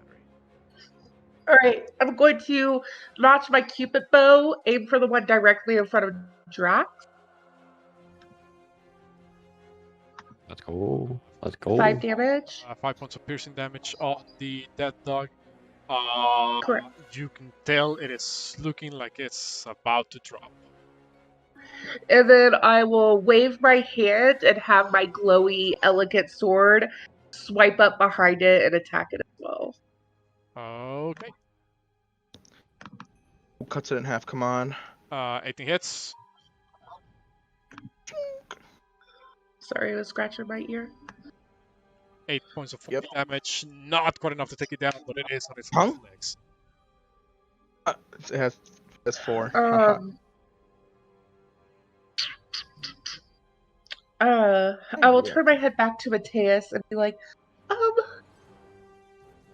keep in mind that when we get back to the city, we most definitely should probably look into death dogs and The tame. the Lady of Dreams, obviously, Cassie is stupid and already forgot the god's name. Lutheria. Xandri would still know. Area. What was it? Lutheria. Lutheria. We should probably look into Lutheria a little bit more, as I'm starting to worry after those dreams of these death dogs. She might really have it out for you, which could be bad for the group. I will nod. All right. Oh. Keep up the good work, and then that's her turn. She's going to continue to guard Metius. Dead dog next to Drakgar.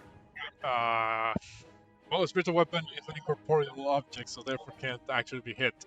Drakgar, the dead is gonna look at you, and because you're reckless, it takes with advantage. So, Nom nom. it's a 19 and a 15. Howie. Both hit. Yep. Oh. That's 4. 11. That's 5 points of damage total because you are raging, I believe. Well, did you rage? Yeah. Okay, yeah. Remember, the physical damage is reduced by half. So that's 5 points of damage total. And I need you to make me 2 Constitution saving throws. Say you love America, come on. There. You Trucker. failed the first one, meaning Well, now under the you are now poisoned by the Death Dog's disease. yikes. That's rabies. For clarification, while the effect of the losing maximum hit points may not apply at the moment, you are, while under the poison condition, you have disadvantage on attack rolls and ability checks. It's rage. He's raging. If he's like reckless, isn't it just normal then? Yeah. Reckless, it makes it a regular hit. Let's Good. Dead dog. Gonna turn his attention to Juno, who just smacked him in the back of the heads, and he's going to look over. You Rafiki the dog. Yeah, right. And he's going to look over and make 2 bite attacks at Juno. So 16 and 14. I'm pretty sure those both. Hang on, let me check Oh. for sure. I think it's. I'm pretty sure it's 8. My armor class is 18. Oh, Yeah. Okay. So trying to My armor class is 17. Sorry, but they still do both miss. still miss. Trying to retaliate against you after the being hit by the quarterstaff. Throws both bites at you, but you kind of put your quarterstaff in a horizontal position, and they both kind of like both bites get stuck in a quarterstaff until you push the death dog back. That's everything you can do actually. Juno. I am going to whack him with the quarterstaff again. Bonk. Crit. It's a natural 20, so go ahead and roll me damage. 99. Just click it. Number. 16. Nice.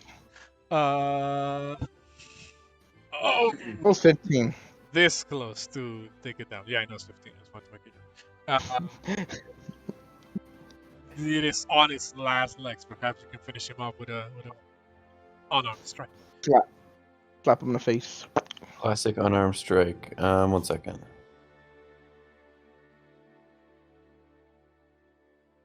Three hits. Oh, almost. I That's almost. I don't think you can't kill it.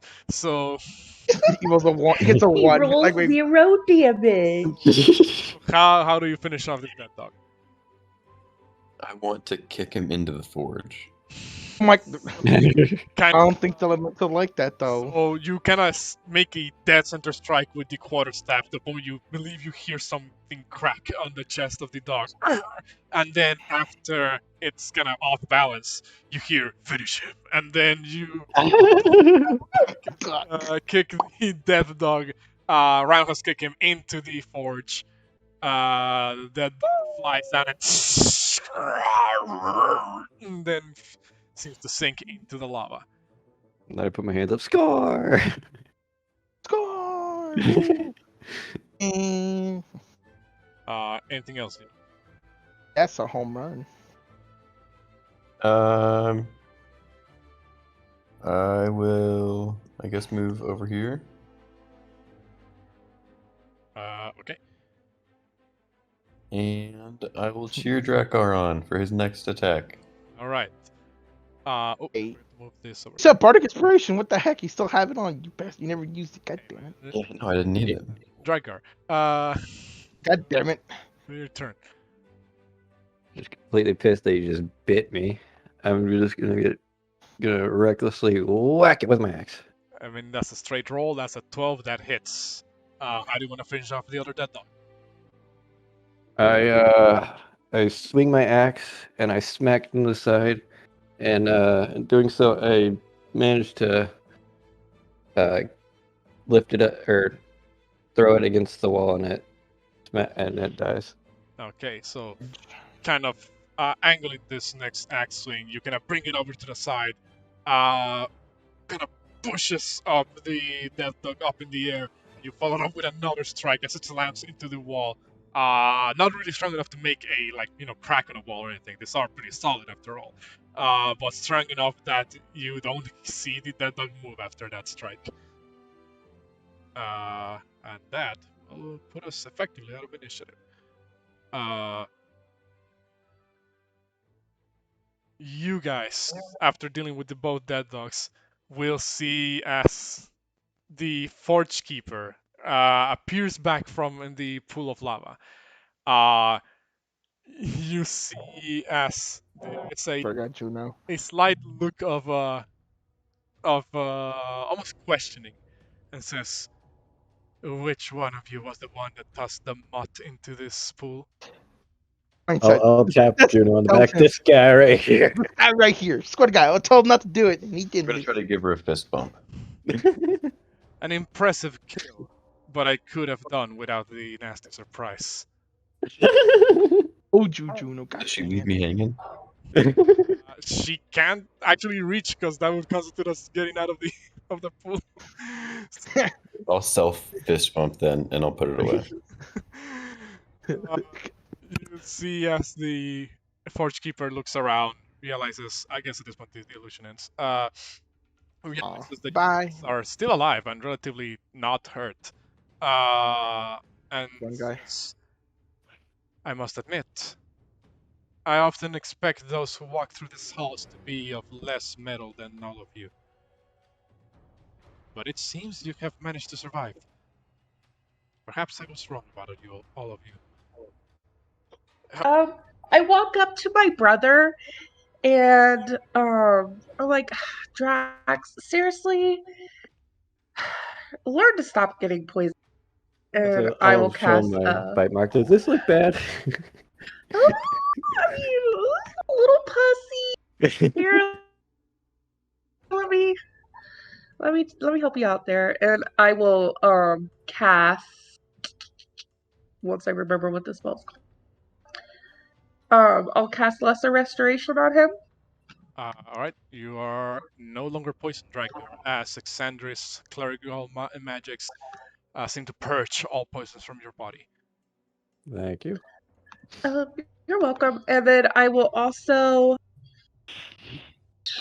You're not missing too much HP. Never mind, you're good. Never mind, that's it. Actually, what time is it?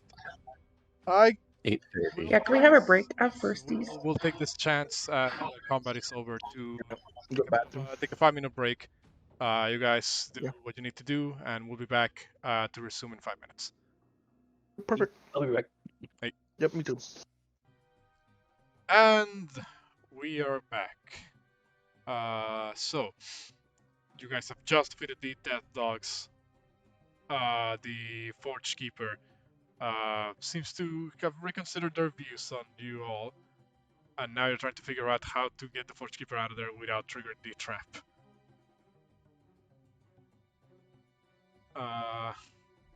So what do you guys do? So, Keeper, just to clarify, the dwarves that imprisoned you, they were able to interact with this device and not set anything off. Correct. Though imprisonment is not the exact term I would use. Our initial agreement was not one of prisoner and warden. but collaborators. At least that's what it seemed in the past. It was until later on where they believed that I would be too much for them to control, where they decided to put these restrictions on me. Do you think that belief is warranted? Well, I am to understand that the mortal races tend to look at extraplanar beings such as myself with a certain degree of wariness.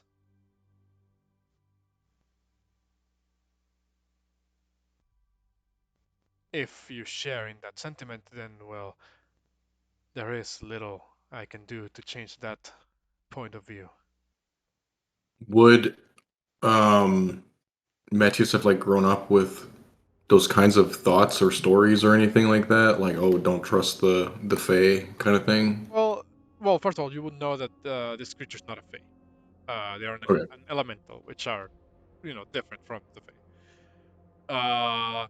General consensus amongst most societies, especially ones that are predominantly human, will lead people to believe that, anything that isn't considered humanoid, you should probably keep at arm's length, if not even further. Right. Okay. Um, Do you think you can use your language detector thingy to see if the sphere says anything on like what it does or how to use it? I will save you the problem. I will save you the problem. The sphere contains no written instructions in it. Oh yeah, you said that. Never mind. I do have another magical means of identifying objects.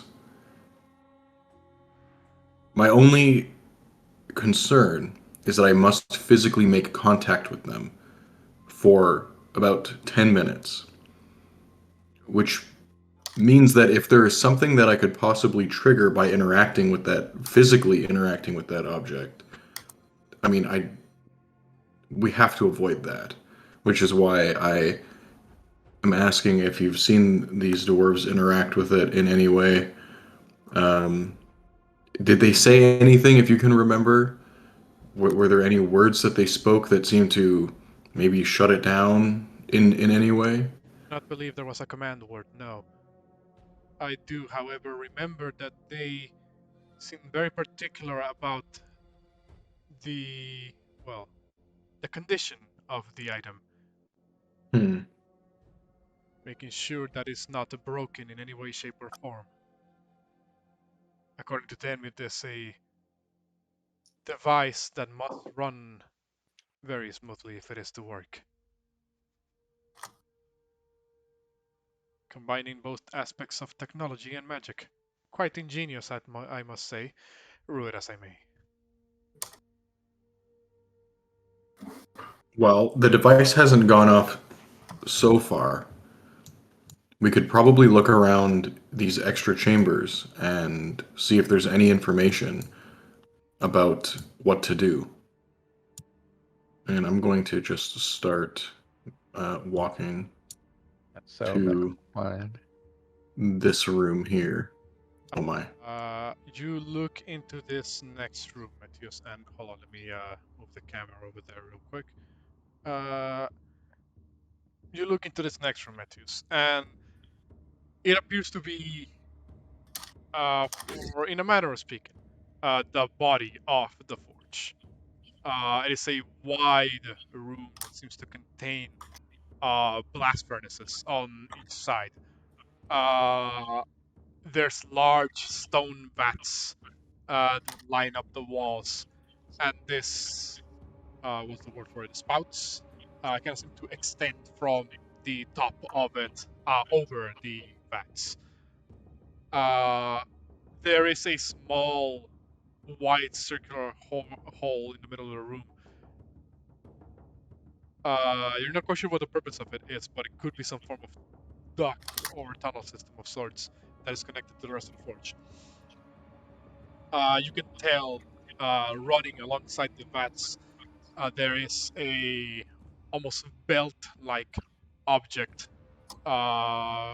perhaps where materials were to be melted down or serve as molds, perhaps for whatever other items were crafted here.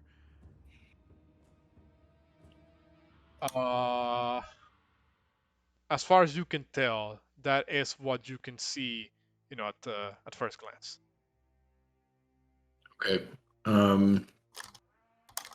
So it looks like there's another hallway. Should we keep going? Before we head further, maybe we should check out that other room. Oh yeah, true. You're right. I don't know if there are more dogs down here. Just the two of us. It would be a bit of a scuffle. I could protect you. Flex.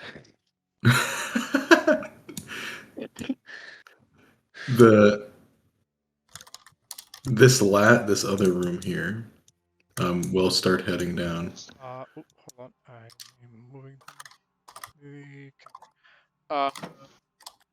You will notice that what's it called? This next other room seems to have, well, less of an impressive sight as the other one. It seems you hear the loud sound of water in this room, and in fact, when you look around the side, you will realize that this room exits out into a series of stairs that seem to be running alongside the cliffside wall that leads to the waterfalls. You gather this is perhaps, the same waterfall that you were walking alongside when you first entered the tunnels in the first place. As far as you can tell, in this specific room you're standing on, there's only rotting sacks, barrels, boxes that have all been completely destroyed. There is one thing that catches your eye, however. On one of the walls of the room, there appears to be a ornate, bronze-looking lever. Okay.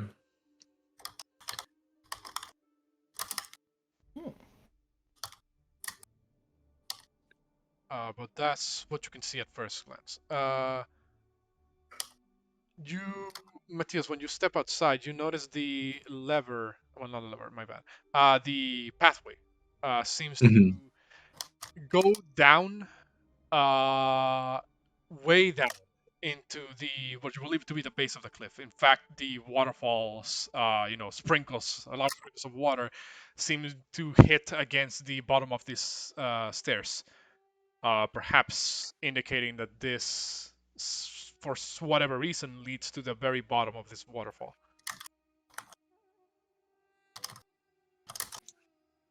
It's possible that that contraption, that lever,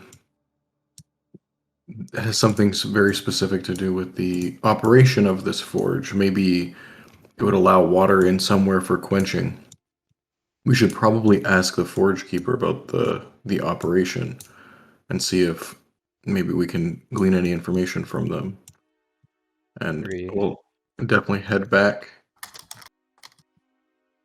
And I will ask the forge keeper. Keeper, do you know what that lever back there does?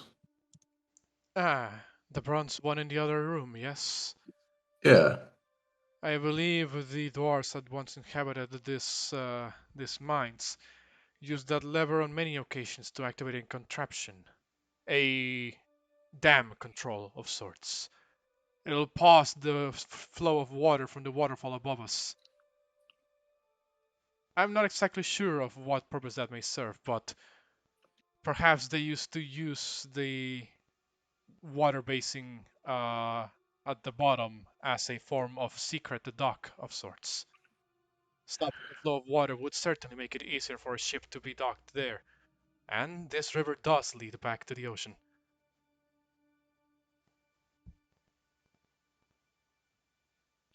Well, Should we go back the other way then, or? Yeah, I think all of us should start heading over. We need to explore the rest of this place before we make any judgments on what to do with this strange orb. Great. So I'll follow you. in case any more of those dogs show up, and hopefully everybody else will come with us. So who are all the ones following over there? I'll follow. All right. Metius, Drakgar, Juno, you guys all make your way back into the blast furnace room. Did Alexandria fall asleep? She was feeling quite ill. I think your mic's muted. Went to bed. If you're there. She'll fall asleep somehow, some way. Well, that was when we were sleeping earlier in the long rest, whatever it was called. I mean, she did say that. I'm here. I do apologize. I'm just doing something really quickly. Yep. So you move back into a blast furnace room. Boom. What do you do? Oh, hold on. I'm going to. Right Oh. there. Because Stand right there. you move there, you're going to hear lumbering steps. Oh. You then instinctively feel a chill down your spine. Your fight or flight, Chills. your fight or flight response kicks in, and you instinctively take a couple of steps back, even if you didn't really intend to. You see a large silhouette come out from peek through around the corner of this, of the hallway that you were walking towards. A silhouette that does not look humanoid. You hear a heavy breathing, almost as if that of a very large creature. Soon enough, the creature you see turn a corner is one that chills you to your core.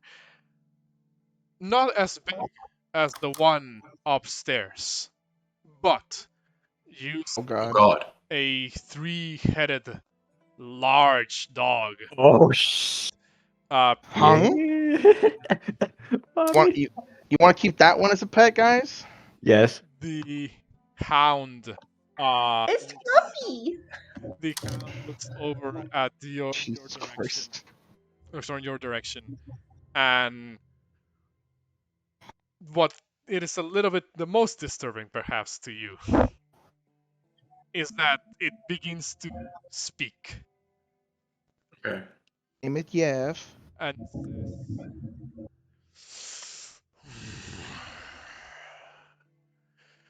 you would happen to be those who made that rude awakening the other night, would you? I must say, I do not take kindly to being woken up with a blast of fire coming from the shaft. No, that wasn't us. I'm not there, never That mind. wasn't us. What do you mean? If it's any consolation, it was an accident. I'm only seeing Drakgar and Metius in this room, by the way. Yeah. Anybody else here? I'll be there. Well, you might as well move yourself over to the room. Okay, why not? Let's can we I over would here. have been with them too. Sorry, I was just doing something, so I wasn't moving my stuff. Okay. Ooh, So ball. The Cerberus kind of begins to move a little bit closer to the point where it's now blocking the pathway here. And says, so how do you intend to make it up for that? You know, I'm not really allowed to have anybody here. Are you bound in some way to protect this place? Bound. No. I merely serve my mistress in whatever way I can. What's her name? Oh, frick, I forgot her name.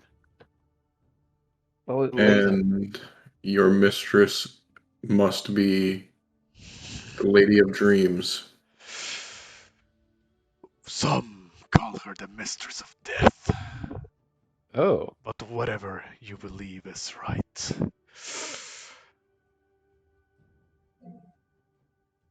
Now, what do we have here? Kind of looks, all three heads kind of begin to turn, looking at all of you guys.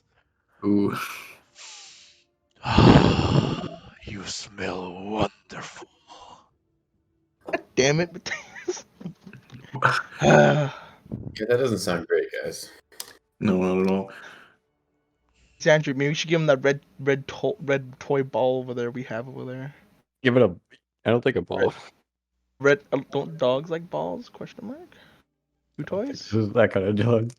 But you just think it's a red giant shoe toy. Now, I will give you a couple of seconds to explain yourselves. I do have 3 mouths to feed after all. And We say, I grow tired of devouring my brothers and sisters. If you're hungry, we have a death dog we could feed you. Did you not just hear how I said I grow tired? Their meat is mangy, stringy. Does not survive for one of my size. Well, that's the best I can offer you. And if you don't want to take that, and I am. I think you're forgetting a very important. Looks you up and down, Drakgar. You look like you have quite the meat on you. I'll tell you what. Well, the rest of you can go if you leave this meaty one with me. Alright, bye. absolutely that I won't see. happen. Alright, let's go, guys.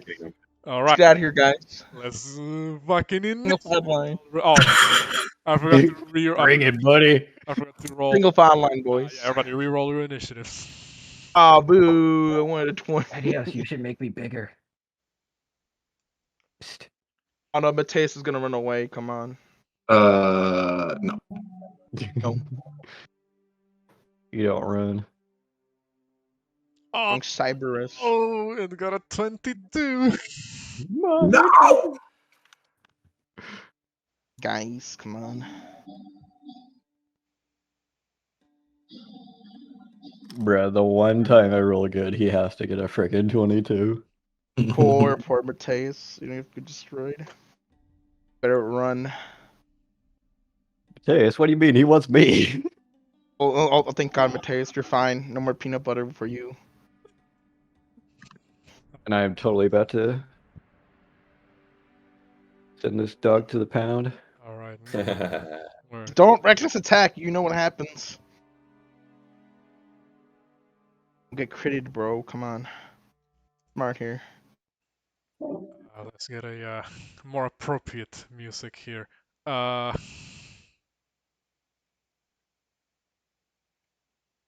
play Doom music. That one Batman song. I don't know what song it is. Then from the new movie.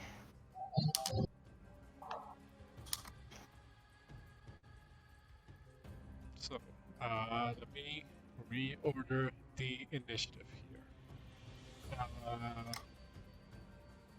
Yeah, Sorceress goes first. Woohoo! I grow tired of this conversation. At first, I was sufficiently happy eating one of you and letting the rest go.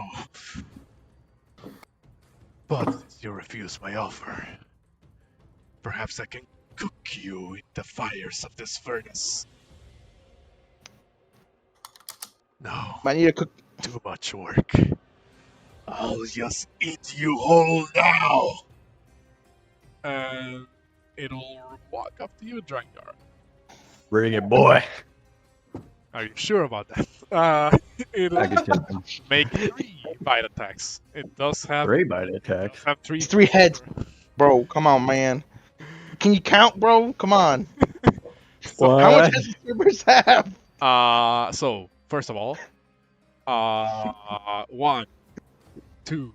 Oh my Yeah. God. Oh my Jesus. That's all it. In the way. Oh man, that's gonna be a lot of fucking damage. 69. So, Fucking first of all, Stone giant, you'll be fine. Oh. 11. I'm gonna activate Oh stone. my god. What's it called? Stone's endurance.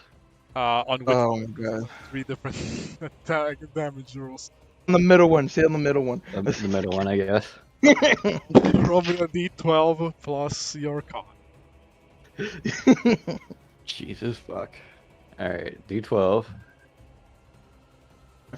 And then Your con. my con is +2. So you reduce that one by 7. So it's a 9, meaning you take a total of 34. I think 34? Am I wrong?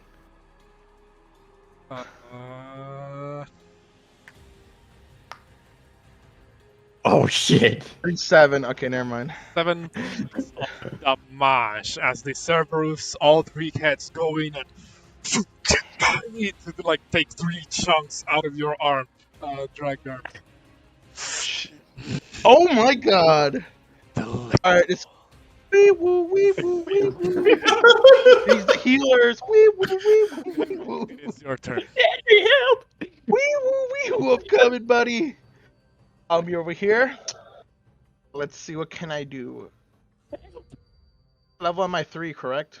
You are level 4. 3. Level 4? Okay. Can I wait? That I can use a level 4 spell. Level 3. You can at the very least use a level 2, I think. Yeah. Okay. Next level is when I get to use 3, correct? Yes. I'm so used to this. Okay, I'm to this whole mage using spell stuff. Okay. I will cast Healing Ward level 2 on Drakgar. Yeah. Oh, actually, make me 3 con saves, Drakgar, by the way. Oh fuck. Oh my gosh. You fail the first one. You poisoned for 1 minute. Fuck me. Okay, here you go. Level 2, buddy. You better heal a lot. Let's go. Come on. 8 points of healing back on Drakgar. Damn, that was minimum roll 1 of them, too. Whatever. shit. He take what he gets, right? Yeah. That was my action, correct? Bonus action. Healing words a bonus. Was my bonus action? Mhm. Was what? Yeah, that's why healing word doesn't heal for luck. It's a bonus action. Okay then. So hopefully this works. Where's my spell? Where is it at? I will cast. Do you have another heal? Can I use Healing Word again? You can't cast 2 level spells as an action bonus action. You can cast a cantrip. You can cast a cantrip as your action if that's what you want. But I can't have Healing Word. Is that what I can do? no, you can't cast 2 level spells in the same turn. That's fine. I can't. There are some exceptions to it, but for the most part, you can't, cast 2 level spells as an action bonus action. Okay. Oh, I can't. Since I used Phantasm Force in the last fight, I can't use it again, correct? If you have a spell slot for it, you can try. I think I do. I have 3. My spell slots is 3. I have 2 now. Okay, I will attempt to cast Phantasmal Force behind the dog. So hopefully he'll not look at Drakgar. I hope this works. Let me just click it, sorry. It does have to make an intelligence saving throw. But I mean, other than that, or it's the best I can do right now. Mind Sorry, bud. the Cerberus does have magic resistance, meaning that it makes senators with advantage against magic. All right, that's fine. I cast Phantasmal Force right behind it. That is an 8. What is this illusion? Woo! Nice. 1 Taps to it on 1. the back. Taps in the back. Young Cerberus be like, hi. Drakgar be like, ooh, come look at me. I'm full of peanut butter as well. What is the illusion? Oh, What is the illusion? It's Drakgar, but made of a mud substance it is peanut butter. I made a paper now. It's like a mud substance. It's kind of like a hard. Is that really what you want to make appear? It is a brown version of Drakgar. Okay, there you go. The spell Dragon- does say it rationalizes it no matter what. Oh Okay, god. it's a look. Was Dragar a stone? Dragar, what's are you made of stone, kinda? Something like that. I'm a giant, but You're very stony, aren't you? Look, you're very dry. That's all I know. That's what I see. Okay. Sure. This one's more moisturized, Dragar. Wait. A lot more. Sadly, my bad. You can't actually cast Phantasmal Force right now because, like I said, you can't cast 2-level spells at the same time. I wasn't. I didn't see level spell on it though. That's what when I clicked Well, on it. it's anything but a cantrip. Hold on. Could you post Phantasmal Force on the chat? Because I'm pretty sure that is a level spell. I thought I clicked it. Level Dang it! 1, level 2. That's what I mean when I said level spell. It just says illusion 2. Yes, that means it is a second level spell. Shit. Well then it doesn't work. Sorry guys. You will not be able to create that illusion. My bad guys. Next time, guys. Next time, right? I guess that means you still have your action. So can you? So what do you do with your action? I don't think. Okay. I don't think I can do them. Let's see. I could do vicious mockery. Hell yeah, use a vicious mockery. Spell that I you don't- never use as a bard. Let's go, Pumo. Alright, vicious mockery at the young Cerberus. Okay. Like I said, magic resistance does still apply. Make a wisdom saving throw. Yeah, for that 1 damage. Wow. That is a 12. It still fails. So, what is, how do you insult this Cerberus to make distracted? Hey, dog! Dragar's not in that tasty. See? He looks all Alright, white fine, because fine. he's dry. He doesn't have any juice in him. What? He have bad taste in food. Takes 1 point of psychic damage, and I believe Vicious Mockery makes it so that its next attack it makes is at disadvantage. Welcome. Welcome, sir. Now run! Let's heal him up. Is that it for your turn, Dirk? That's that. Oh, and Bardic Inspiration on Dragar. Already used a bonus action to cast Healing Word. Oh, that's fine then. Never mind. Time. It is. Okay, I'm going to move over here. I will quickly shout something like, Drakgar needs some help, and I'm going to cast Enlarge on him by pulling out some iron powder and throwing it into the air, and he becomes enlarged. Super Mario. Dun, dun, dun. Very Pring, pring, pring. Drakgar is now large. Almost Ride the dog. basically matching the size of the Cerberus. Ride the dog, bro. Ride the dog. Just hop on it. Dude, let's go. I just. And that will end my turn. Alright. Drakgar, it is your turn. Not reckless, I swear Alright. to God. Not reckless. I'm gonna rage as my bonus action, and then I'm gonna drink a potion. Looks like I have 1 potion of healing. I'm gonna drink a potion of healing, Go ahead. Item interaction. and then I forgot. Was it 2d4? Yes, 3-4 plus 2. It is an item interaction to pull out the potion of healing, but I allow both drinking it as an action or bonus action. In this case, you'll be using your action. 3, 4, 5. So Uh, I heal for 5. So heal for 5. Bruh. Oh yeah, and Oh. do not forget that you are still under the poison condition. Xandria, you didn't roll. Uh I did roll. I got a 4. oh, it didn't It's not sure. It wasn't sure. show you. You didn't show up on the turn order. My bad. Give me a second. I'll add you on the turn order real quick. At turn, get a 4.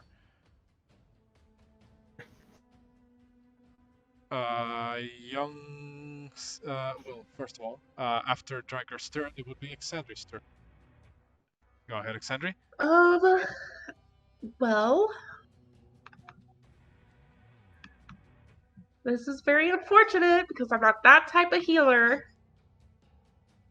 Uh-oh. Wait, aren't you a cleric? Not all clerics are healer by I'm an AoE healing cleric, so I only have 2 AoE heals, and if I use them, Wasn't there one that you had that like buffed me or something?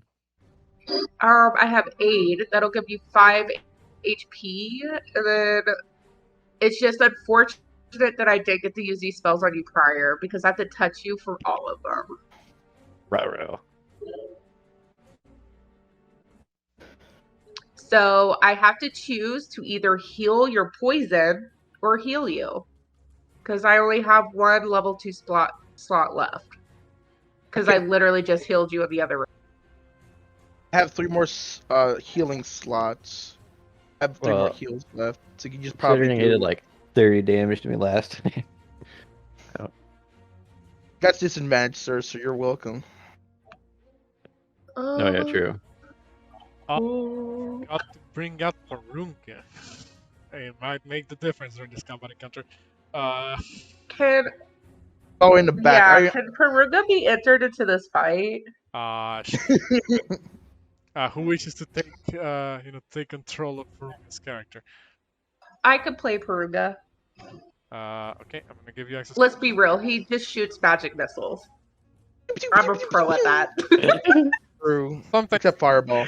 Sometimes it's fireball. Alright, so I'm going to use my bonus action, use Healing Word at first level on my brother for 7 HP. Nice. And then Thank I'm you. going to use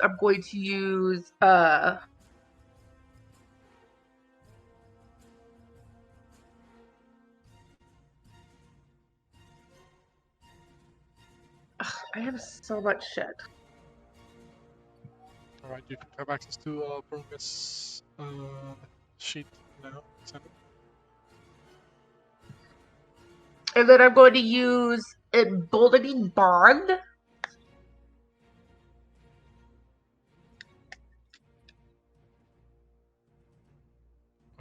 You can forge an empowering bond among people at peace with you. As an action, you choose a number of linked creatures that you see within 30 feet of you. This includes myself, equal your proficiency bonus. You could create a match 10 minutes until all your bonus triggers.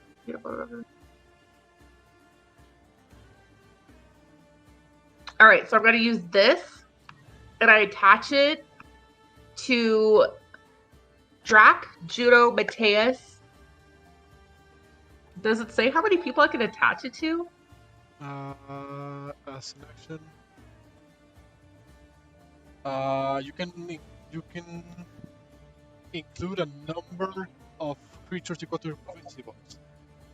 Proficiency bonus, which is, let me look. I believe this level is a 2. My proficiency bonus is 2. Alright, so I'm going to do the Emboldening Bard with Drak and Juno. Okay.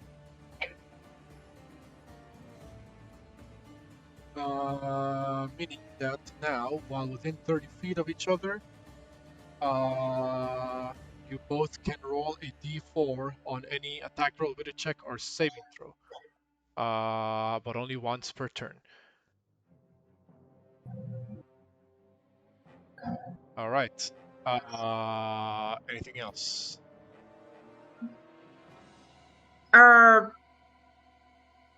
That's it. Actually, hold on.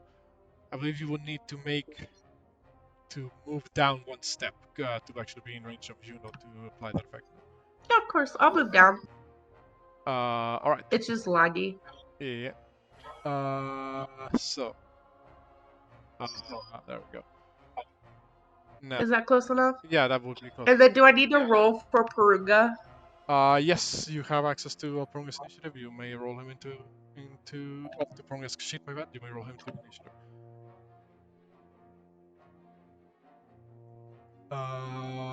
In fact, we'll just say Porunga take his turn now. Can we just give him 3? Can we just make it his initiative 3? Well, he rolled an 8. Like, he's at the bottom anyways. I mean, yeah, you can just take Porunga's turn now, I guess. So what is Porunga doing? he's gonna be like, well, guys, the chef seems just fine. Whoa, that's a big doggy. And then why did Roll20 start to lag all of a sudden? It's actually annoying. Probably because now you are under control of 2 sheets while dynamic lighting is happening. Nah, the music changed. I need to stop listening to the bot. Okay. Let's see here. Porunga is going to...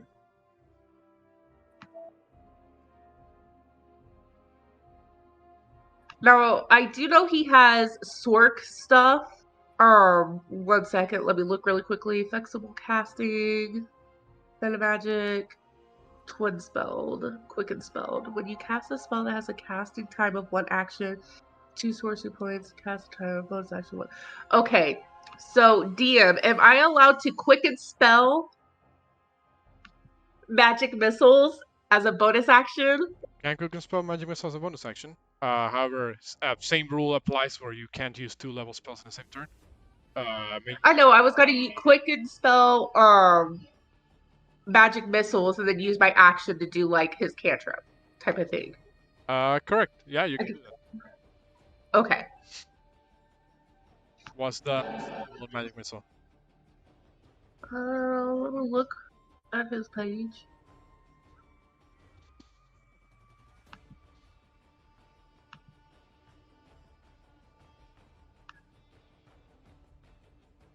Jesus, why is this magic missile not at the top?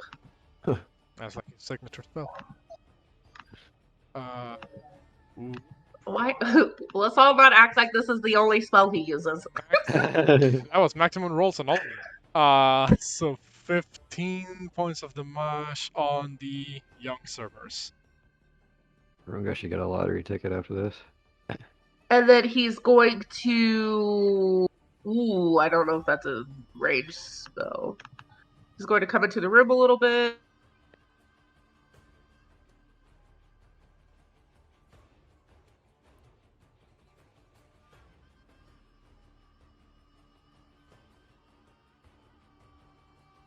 And he's going to...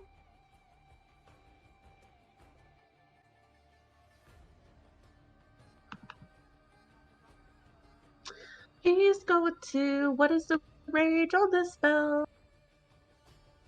He's going to Ray of Frost the poopy. Okay. Roll the Ray of Frost. 17. Double check. 17 hits for 8 points of cold damage. And its speed is reduced by 10 feet. Not like it had anywhere else to move.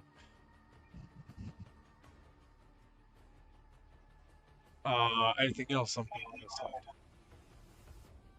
He will then get out of the way just in case they could like do some weird. Okay.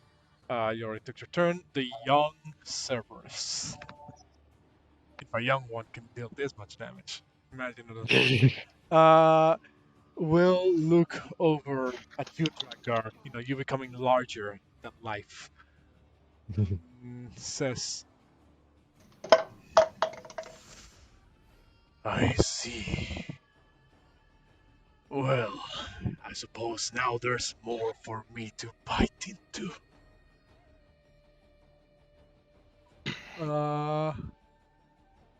Wait, hold on. Did you not take his turn? I don't think you did. Yeah, I was just about to say, I think I got skipped. Yeah, no, my bad. Sorry about that. I thought you... oh, I mean, I should have been paying more attention to my turn in the order, yes, but that's also my bad. You know what? Take your turn right now. That's fine. All right, You need it. I run up. You I need it. whack the stick. Bonk. Stick hit dog. 13 does not hit. Stick miss dog. But hand hit dog. Bitch luck. Oh. That's a natural one. Sadly, none of those strikes hit. Son of a bitch. Well, guess I did my turn. All right. Well, in that case, it's Cerberus. It does have a range of 10 feet. Oh, no. I mean, it can hit, well, pretty much anybody in front of him right now. Metius, god dang it. Okay, so seeing how more people are a little closer to the servers, it will turn all 3 heads in different directions and say, finally, more meat. I'll taunt it and say, over here, buddy. This is you versus me. I will get to you soon. I will take 1 bite at each of you. Disadvantage. One at Drakgar, 1 of Juno, 1 Metius, in that order. First one against Drakgar is a disadvantage because of Fishmockery. So, that's a 10, I believe that. Woo-hoo-hoo. Come on. I block his bite with my axe. The one at Juno. 11. Let's go. Misses. No, it's only the first attack it makes. On it. Huh? Yes. Boo. First attack it makes. It misses. So the 16 misses anyway. Last one at Matthias as the third head kind of seems to Gonna go in and crit. try to bite down. 18. Yeah, that's. Yep. Anything you can do about that? I mean, I don't actually think so. I need to. Oh, whoops. Yep, you can't. +5. Yeah, it has a +5 to your AC. Keep in mind, if your AC, So if your AC becomes the exact number, it's still. it's not. No, it's still not enough. Not enough. All right. My AC is 12. Yeah, I'm not gonna use it. I'm just gonna take the hit. Oh my! Oh god. Shit. We gotta heal you, everybody. See. Guys. 25 points of damage total. Where? Is Metius dead yet? No. Oh, He's dead. No, but whoops. you Changed the wrong number. you changed the max HP. Yeah. So 25 points of damage total, and I need you to make me 2 con saves. 1 for the poison effect, and 2 to maintain concentration on enlargers. So you fail. Okay, You fail the poison. poison. Now make me the other one for.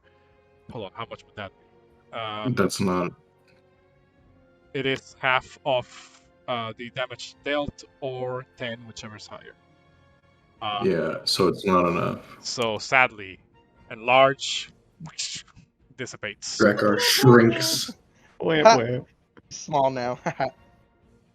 That is it for the young servers.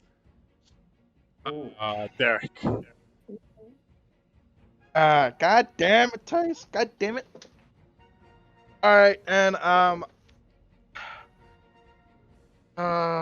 that's my turn. I want to cast it so bad, but I know the chance will fail. Man, I will. it's a good thing. Oh man. It's a good thing you guys took that long rest before coming down here, huh? Yeah. Yeah, I have enough slots, but if I use them all right now, I'm gonna be at a half and then 1 at 1.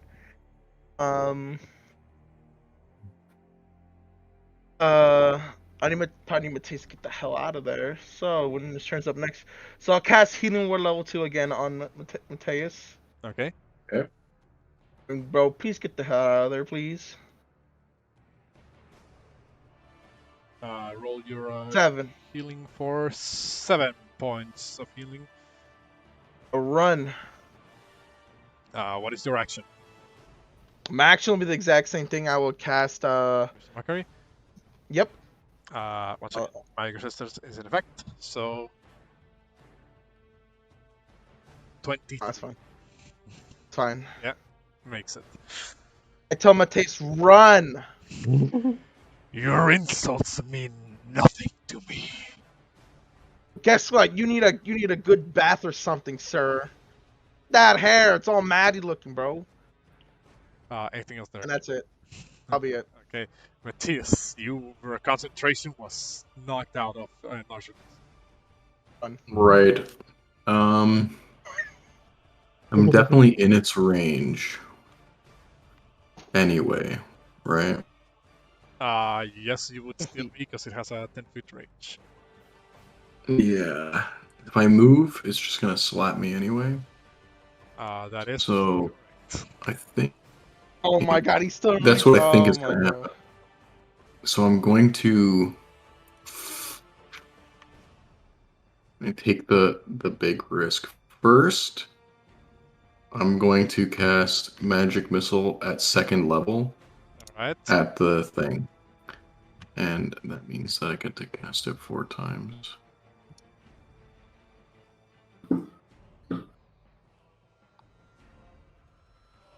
Plus 17 points of damage on the young Cerberus. As 16. oh my bad. Yes, 16. My bad. You strike with all 4 magic missiles at the Cerberus, and you can tell it is receiving a lot of damage. The wounds are beginning to open up, blood begins to drip.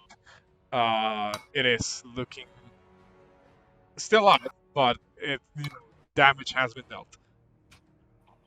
All right. I'm going to run to this side of it.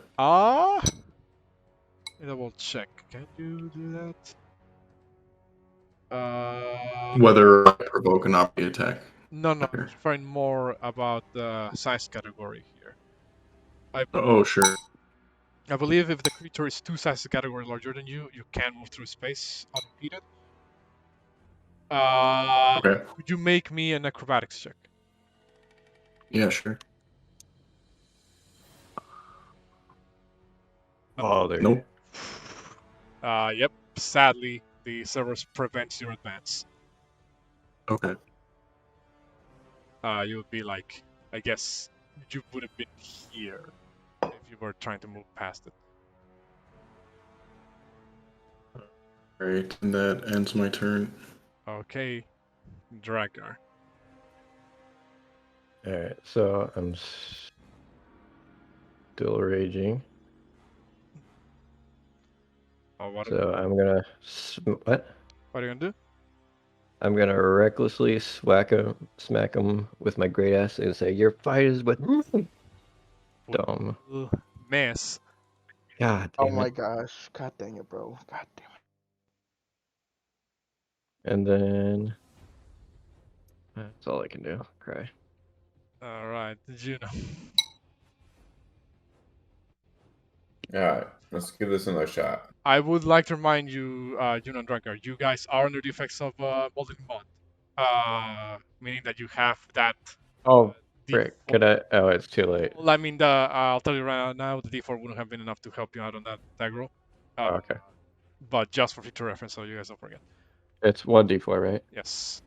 Does Juno still have my bardic expression, or did that time run out on it? I'll say not enough time has passed for the Bard expiration to disappear. Juno, goddamn, use it. But the thing I struggle with using that is, do you have to just say you want to use it before you roll, or can you say you want to use it after you roll? Say it after the roll is done. You can? Yes, you can. Oh, okay. So that I didn't understand that. Oh Okay. man, I had it right there.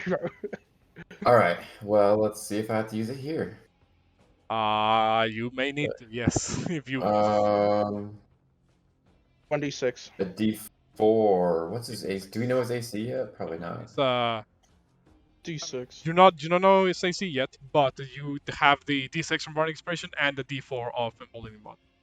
I'll use the D6. You can use both of them if you wish. But, Yes. however, that is an 18 that will hit. Roll me damage. Thank God. Damage. Boom. Anything else? Yeah, I'm gonna do a unarmed strike, and I'm gonna do Flurry of blows. Hand of Harm. Hand of Harm. Okay. That is. Let me double check something about the. Oh shit. Nice. I can put it in the Yeah. chat. Oh, maybe I can't. I can. Okay, then you can roll me. Plus your wisdom, fire. Your martial arts die, I believe, is currently a D4. I believe it is. Yes, a D4 plus your wisdom.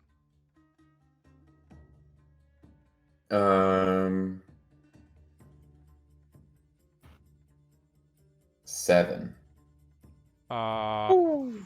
Okay, so that's another.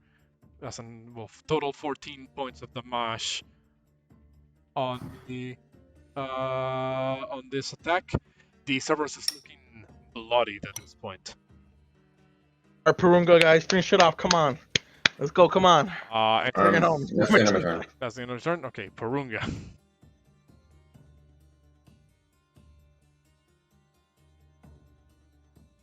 Alexandra, you here? I think your mic's Taking out. muted again.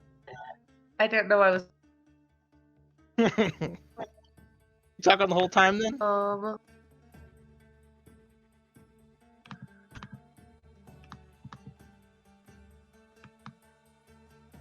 Let's look here. So I have 2 sword points left, so I'm going to do the same thing as I did last time. I'm going to quicken magic missile, so it's a bonus action. What level? Level 2. Can I wait? How does that work? Because I'm using it as a bonus action.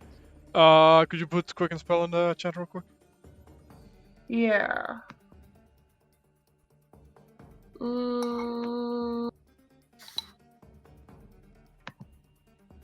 If I'm allowed to do level 2 bonus action magic missiles followed by frost, then yeah. No, it doesn't say you can't. So. Alright, so I'll do it at level 2. I didn't do it at level 2 last time because to me that sounded different. 2. So that's first one takes 5. Jesus, consistently rolling max numbers on those. Well, not anymore. An extra 5, and then it's an extra 5. And then he's going to Ray of Frost it again as well, right afterwards. It's gonna be like, "Hold on, guys, I'm doing my best." That will miss. He slaps the side of the wall with his Ray of Frost, and it makes a frowny face, like a icy frowny face on the wall. All right. Is that it for Porunga? Alexander, back to you. Okay. So, just want you to know, I don't see the map anymore. For a moment. What do you mean you don't see the map anymore? It like can you see this? I can see it now. I can see it. Okay. It just like did some weird loady thing and then everything disappeared. Oh, okay. 5, 10, 15, 20. Metius is in a bad spot. I can't heal him, guys. Even if I walk up there. Try to be the hero. He's gonna die.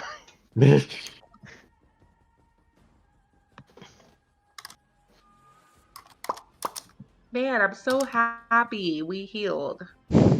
Yeah, I'm right. so happy. My brother is super, super allergic to poison. It's so great.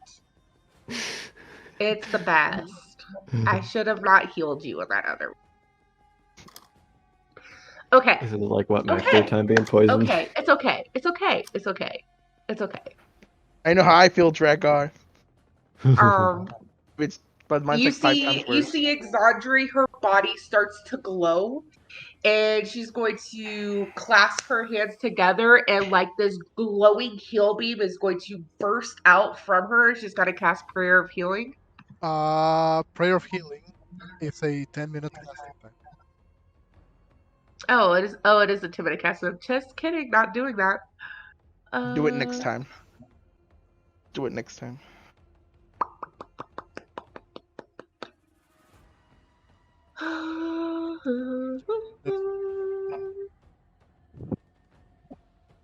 I will Metius is way too far away. I can't even get him with that heal if I wanted to. You can try and, Well, I don't want to move and get stuck next to the dog and get attacked. I'm equally as squishy as Metius. I should check your features. Maybe you have something cool to hit with. It is, but it's a touch. So, like, my other heal's a touch. The one that, like, I can't take opportunity of attacks.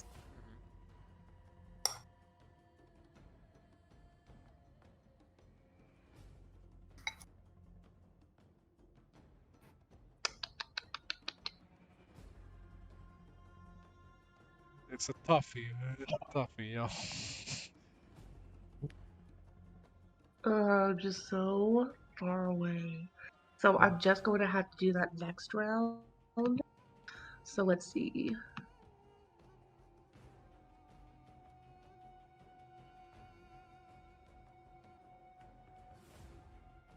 How far was its reach? Wasn't Matias like 3 squares away from it earlier? It has a range of 10 feet. 10 feet. So starting from the edge of their token, 10 feet. He was, even if he moved, it would have been an opportunity attack, and he probably would have been dead. So this is still 15 feet away from him, right? It's too laggy for me to use the measuring tool. It's 15 feet away from. Alright, so she'll move here. Book.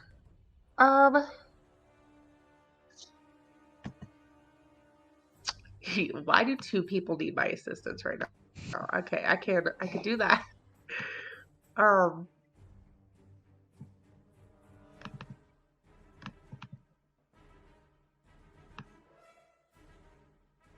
Do I have to touch? Why do clerics have so many touch spells? What is this? I mean, hey, it is what it is. These what it is. Cleric gets a lot of touch spells. The druid has a lot of concentration spells, and they can't cast all of them. Are mortal. I like my fire pet. Leave me alone. Look, man, I'm still bad from last session. I couldn't transfer until legit the last battle. Is having inner turmoil because this could either hurt someone or help someone. So, Metius will be fine. Just die. He's stoic as fuck. Don't worry about it. She's still glowing. She's going to swirl her arms in the air and she's going to throw them forward as this beam shoots out and hits Metius. She's going to cast Sanctuary on him. And she's going to be like, just get out of there. And then,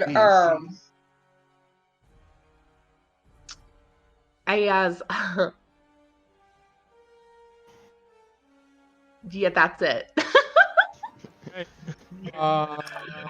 Young Cerberus, Mike, he is looking also very hurt.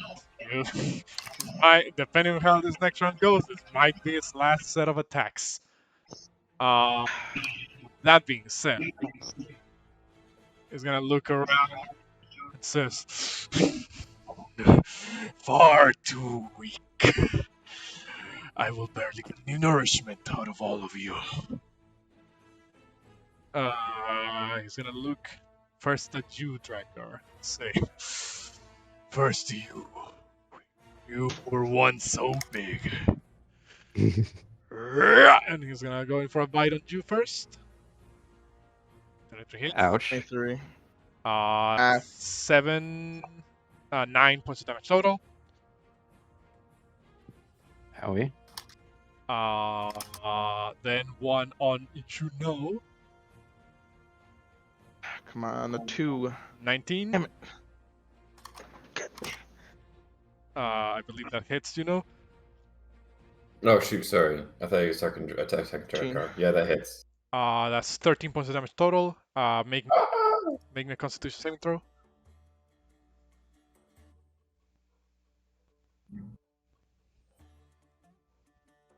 You make it. You are not poisoned. And the last Fuck one yeah. against Metius, but it has to make a Wisdom saving throw against Sanctuary. Fails. Has to choose. Let's go. Choose another target or lose the attack entirely.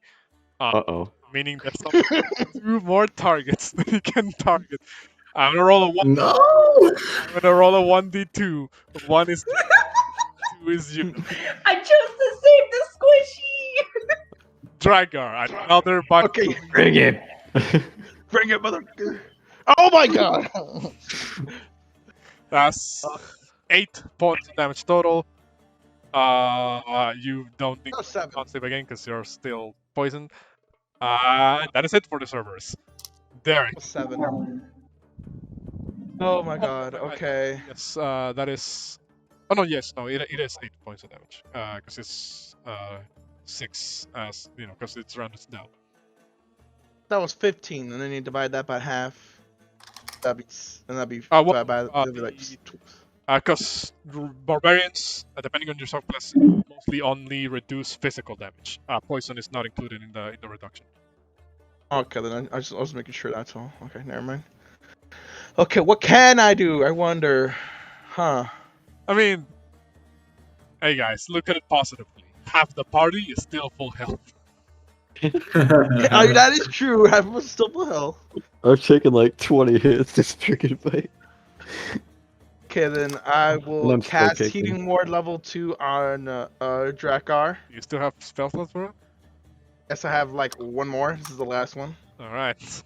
This is my last spell slot, so you better hope you roll something high here, buddy. Hold up, where is it? I lost the page. Hold up.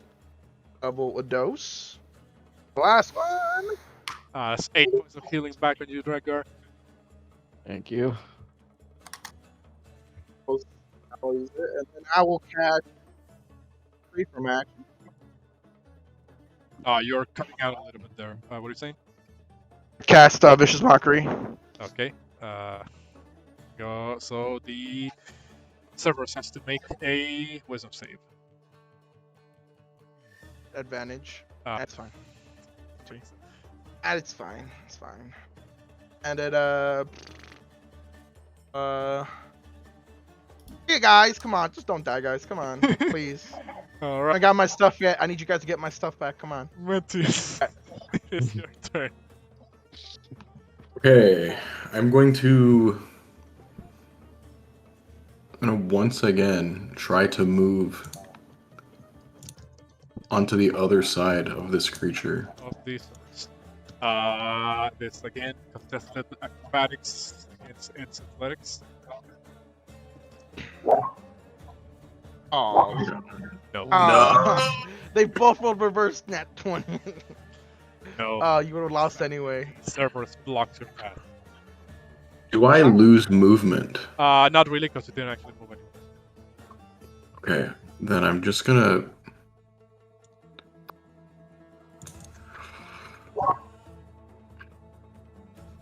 I'm gonna use my last 3rd level spell Wait a second. to cast Magic Missile 4 times. Second level. Yeah, that's what I meant, 2nd level. So go ahead, roll me the magic seal. The crutch of every wizard. That's 12 points of damage on the Yeah. Cerberus. It is looking very roughed up. Oh my gosh. And that, I guess that's where I'll end my turn. Drakgar, you see the Cerberus taking almost as much possible punishment than just you guys have. Combined, that is. And Cerberus, one of the heads kinda, drooling, spitting out a little bit of blood, looks over at you. This quantum will make it all the more worth it to feast on your bones. I'll swing my axe as I die, and then recklessly. You're still poisoned, so that's a 7. Motherfucker! Yeah, no, I'm gonna say, like, even with a D4, yeah, obviously not gonna be enough to really hit it. Dry, end my turn. Wait, he didn't say reckless in time? No, I'm poisoned, so the reckless didn't count. No, well, yeah, Oh, it's basic cancels out disadvantage, makes it a straight roll. Oh, that's disappointing, sir. Yeah, otherwise that would have been a ouchie. It's your turn. I am going to. Um.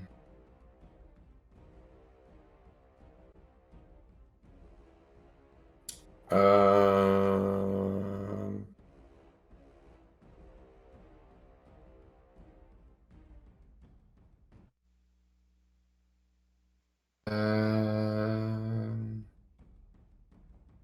You have any more key points? I do. Actually, I don't know if you need to use a key point. It sounds like it's pretty bloody. I mean, You gotta kill it. yeah, you might as well go for the kill, huh?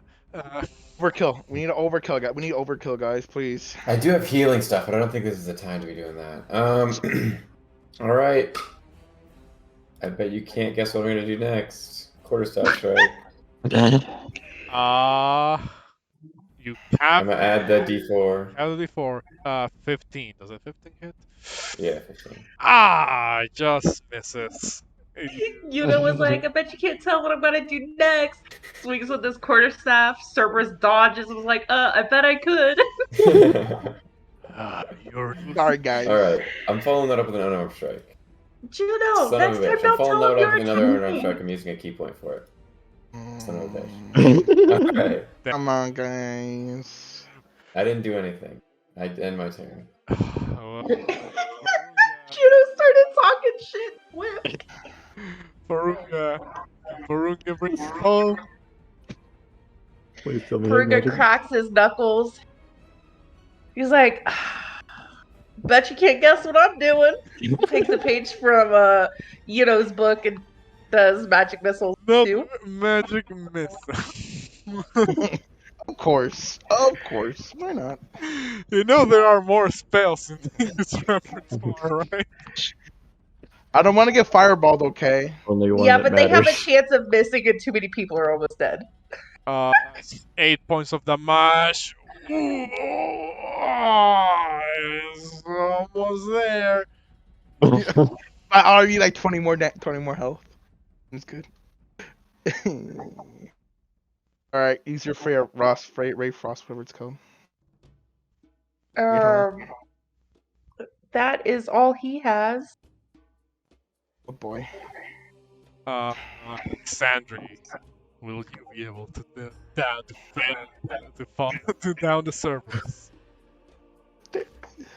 Cheap potato does one damage, Let just me enough look to kill. here. She's going to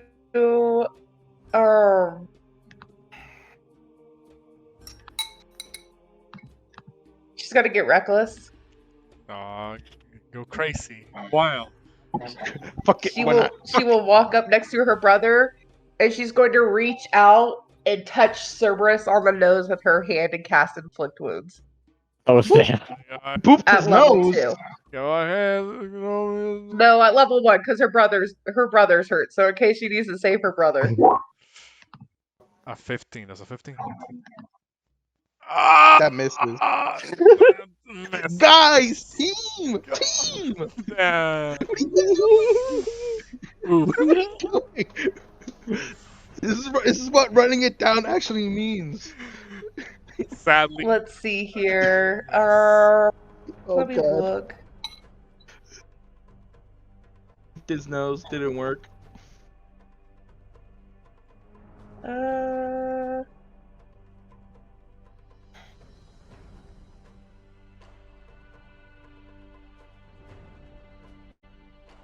Let's look here.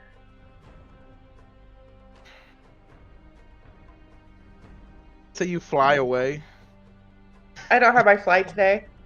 Oh. Well, someone's gonna die probably. I will. I don't have any bonus. I do have. Oh, but I just used this spell. Never mind. I don't do anything. That's it. Oh, shit. Oh, no. Oh, no. Oh, my gosh. This is it, y'all. The final countdown. He's just fucking playing. He's gonna knock out 3 people. It's been. Oh my god. Yeah, Mitch playing with his food right now, too. Now that there's a fresh looking target in its first. Oh, I know. the Cerberus is going to look over at Exandria. At least one of the heads is going to. I go, boop. Okay, so here's the. Okay, I'm gonna roll. Who gets the bites? Can Metius be like trying to get hit? Like shit. Like basically asking for it? Just say, I'm here, do it now, kill me! Yeah, exactly. Right here, guys. Right here, guys. Not so Oh, Arnoldy, but yeah. And I'll punch him and say, "No, kill me." Okay. Kill me, no.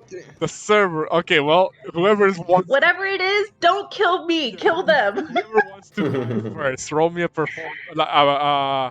performance check to see. I gotta heal them afterwards. Kill them first. Could I punch me? See how loud you are. Dang. I punch him for my performance check. Bring it, bitch. He turns one head at you. You will die first. Bite. Ouch. That's 9 points of the mash on Drakgar. Still kicking. You know what? I'm gonna try and take you down for reals. Oh shit! Let's put the second bite on you, Drakgar. Miss. No! That is 6. 8, just enough to knock your ass. Oh, Drakgar. Dang. Knocked out. Go to bed, sir. Go to bed. One more bite attack. Which is then going to turn at Metius and say, I believe you wanted some too. I'm I not believe you wanted it too. Name of my mistress. Die. It's going in for a bite of Metius. 15. That hits. Wait, he has Sanctuary on him, or did he attack? Sanctuary disappeared the moment Metius did his magic. Yeah. Alright, I didn't know he did magic missiles. Okay. God damn it, bro. Have anything? Wait, you don't have shield or anything, Mateus? Don't worry. Okay. I'm good. Shield failed. That is 20 points of damage total. Okay, I'm going to use my ability, my stoic ability, to expend a spell slot and not die instead. Oh shit! So I have 1 health point. Can you put him in chat? And yeah, it's a really long one, but it's in there. You go to the one that says. Bro, I'm not reading this book. I'm not reading this book, man. There is a stoic one. If it's like sort of halfway through, it says that whenever you take damage that reduces you to 0 hit points or less, you may spend a spell slot of 1st level or higher to be reduced to 1 hit point instead. And I can't use it again until we complete a short or long rest. So you see, well, 2 heads kind of go in and bite Drakgar and kind of swing him around like a chew toy. And he's gonna swing him back down on the ground. The 3rd head turns to Metius and goes in for a bite. And you do feel it's just gonna clamp down on your body. But at the last moment, a burst of arcane energy seems to push back the jaws of the Cerberus. You're now at 1 hit point. And this might be the last time that Cerberus attacks, if anybody can do anything about it. Sure. Sure. Please. Sure. Sure. Right then, my turn. Yes. Yeah, that's it for me. I will. Okay. If I use my Phantasmal Force, it counts as an action, correct? That is an action, yes. Okay. So I will use my bonus action on Juno. Bardic Inspiration. Hey. Please, sir, do not F this up. This is the last time. I'm pretty sure for all of us. Sir, you got this, please. Not your family will never be avenged. There you go. What the hell? Inspires you so much because you hate me so much. There you go. And I will step up right next to his cauldron. I would cast Phantasmal Force Tasmal behind him. Force. Behind him. Make an intelligence saving throw. Does a magic resistance. We'll see if that means anything with a -1 to intelligence. Please. Yes, it worked. What is this illusion? Exactly like I said, a very smoother version of Drakgar, not the more browner. No. Behind him. All right, so 10-foot square aura around him. And then the illusion will say, in Drakgar's voice, "That wasn't me. This is the real me, right behind you the whole time." And it takes the 3 points of something damage. And these, yeah, that's 3. Yep, 3. Rationalizes the illusion as Drakgar doing the nothing personnel, teleporting behind him and swinging his axe at him. That. Anything else? Use my bonus action, using action already.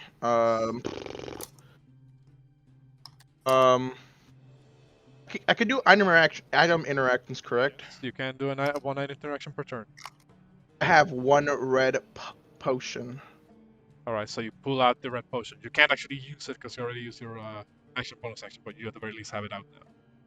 Okay, and I will, hopefully if this isn't the end, I will, when it is my turn again, hopefully not, I'll give it to Juno.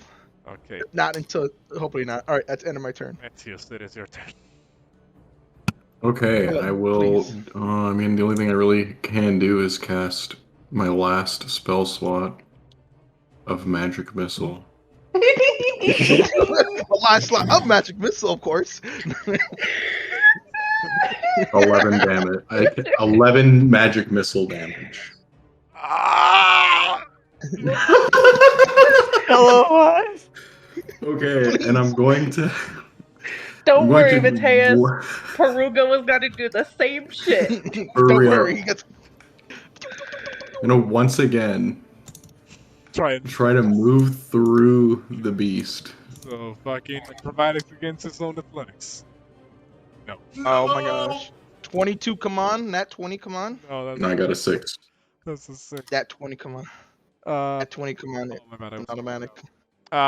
Anything else? That's it. Drakgar, death save. Oh, save yourself, sir. It's fine. Nat 20, Nat 20. Stand back up. Stand back up. Oh. It's 1 success. Juno. Kill it. We're good.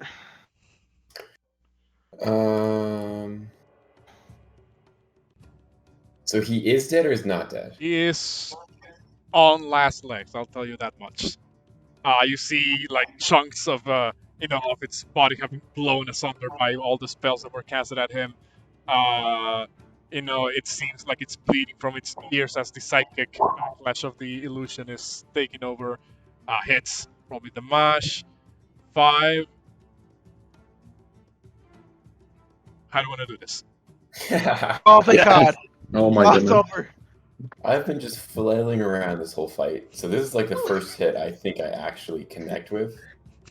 He just wanted that. He just knows Xandri's doing a kill count. Yeah, I was waiting to the last shot him, so I get the XP. He's just there for the XP. The last hit on the creep. Yeah, just a solid shot right to the face. So you, for a moment, time kind of slows down as you level your breathing, find the right moment to strike, and the moment you see one of the heads line up in your sight, you reel back your quarterstaff and give one final push straight into the forehead of one of the foreheads of the Cerberus. You hear a as the quarterstaff breaks bone, digs into the brain of the Cerberus, and you stay there for like a good couple of seconds until you pull back the quarterstaff, and the Cerberus, the evil glow in the Cerberus' eyes kind of dulls out and disappears. its massive body falling to the ground. Good work, team. Technically, we're not out of initiative because Drakgar has to still roll death saves. Oh, I'm gonna Like, immediately start stop healing. celebrating, and I'm gonna run up to Drakgar, and I'm gonna use a. Don't use a potion. I could just use a bandage. It's not a. It's a. Hands of Healing. Right. Does that show that in chat? Uh, Oh shoot. Can feeling. Mrs. Touch is.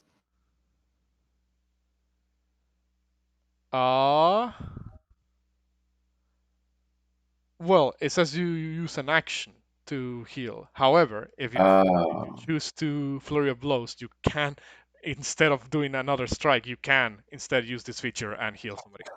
Okay. I'm gonna. Well, I'll do that. All right, so I guess. you use up a key point to do Flurry of Blows, but instead of attacking, you heal. So roll me the martial arts die plus your wisdom. 4 + 3. Oh, so it is 4. You can mend wounds in action. Okay, so you, after dealing the final strike on the Cerberus, you turn around, see Drakgar, and doing this sort of like, how do I describe this? That sort of martial arts movement where you kind of flow your hands, like water. You tap Drakgar on the chest, and a glow of magical healing seems to flow from your body into his. And now we are out of initiative. Xandri is instantly taking out bandage, gauze, and her medicines to do her healer's kit. Metius, Metius, and Track, if you please just stand still for a second. And I'm just laying on the ground. Got it.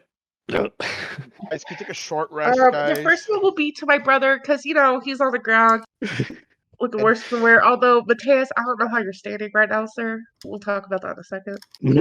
I thought Drakgar had chunks being pulled off or something like that. Mark? So you have 12 HP. You regain 12 HP, brother. The next bro, person you is mean. Juno. Step bro. So you get 10. The next person is Metius. Gets 11. On the most. The most. Thank you very much. Are we all gonna take a short rest after this, guys? Again? Is my brother still poisoned? Yeah, I believe he still is, yes. But I mean, that'll only last for 8 minutes. So it's you looking at, I guess what this would look like to you. Considering that I believe you are proficient in medicine. Are you, Xandri? I am. Because you're proficient in medicine, you look over at Metius and Drakgar, and you do notice the sort of like weird, sort of like ichorish, like veiny, like varicose veins, similar to how when somebody was bitten by the death dogs. However, it is a little bit more faded than before. You believe the poison may just naturally exit their system at some point. Food poisoning. Either food poisoning. All right. So instead, this is what she does her healer praying, and like all of this like kind of emits into her body, and she will take 10 minutes before summoning her healer praying. Okay. It kind of a short rest. No, short rest an hour.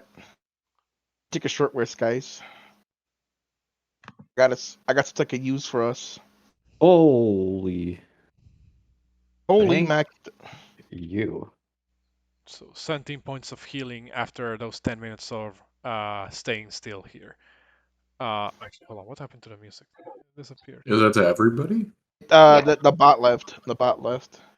That is, I believe, yes, to everybody. Wait, did it actually leave, or did the music just stop playing? Bot left. I'm pretty sure the bot left. Bot left, but don't worry, I'll get to that in a moment. Oh yeah, it is on. It's just ran out of music. Oh, it's not what the fuck I wanted to do. Okay, so A bit more of a calming music after the storm. Uh, so Jesus Christ, guys. after 10 minutes of Exandri putting her hands in prayer, you see a wave of energy emanate from her. A warm, gentle sensation washes over those who are affected by the spell, closing your wounds.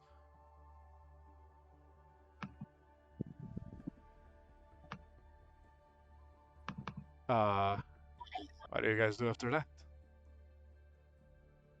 What are we doing now? I'm so confused. Close. Are we looking for something over here? Because I came back and I'm like, oh, we're going to that room now.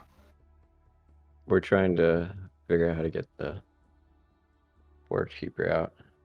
Can't we roll the ball out? Question mark. Trying to get the Forge Keeper out.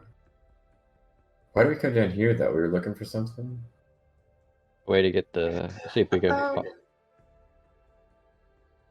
Well, essentially, we need to figure out how to get rid of the ice orb that the dwarves put over there, along with finding the skulls of the dwarves, along with Just trying to. for clarification, you guys already found the skulls. Drakgar picked them up, around 25 of them, in the upper floors of the mines. Oh, okay. On his Alright, giant okay. backpack, next to his swords. I guess then right now we're just trying to figure out how to free the Forge Keeper. To be roll the ball. No, we're not going to do that. Absolutely not. How? Why not? In case it explodes when you touch it. Don't you think if you could roll it, that somebody would have rolled it by now? And we could have. I would like to. I don't remember. Does ritually casting cost a spell slot or not? No. Ritual cast does not cost a spell. Okay. I would like to at least cast Identify on this orb to maybe get a little bit more insight into it, but I'm still not really sure if we can touch it at all. I mean, do you think we should take the risk? Or? Oh, no, I got you, Metius. I got you. Hides behind the corridor. Bardic inspiration, buddy. Bardic inspiration. Well, my fear is that. Sorry, go ahead. I was gonna ask you, like, Matthias, what are you trying to do here with the orb? I'd like to just cast Identify ritually on this orb to get more information from it. Okay. But I'm apprehensive about touching it at all because I don't really know what it is in the first place, and I know I need to touch it in order to cast Identify.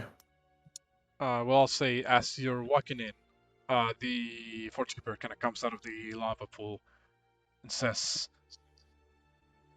"Even though I couldn't see most of it, I overheard. You managed to defeat that foul creature, correct?"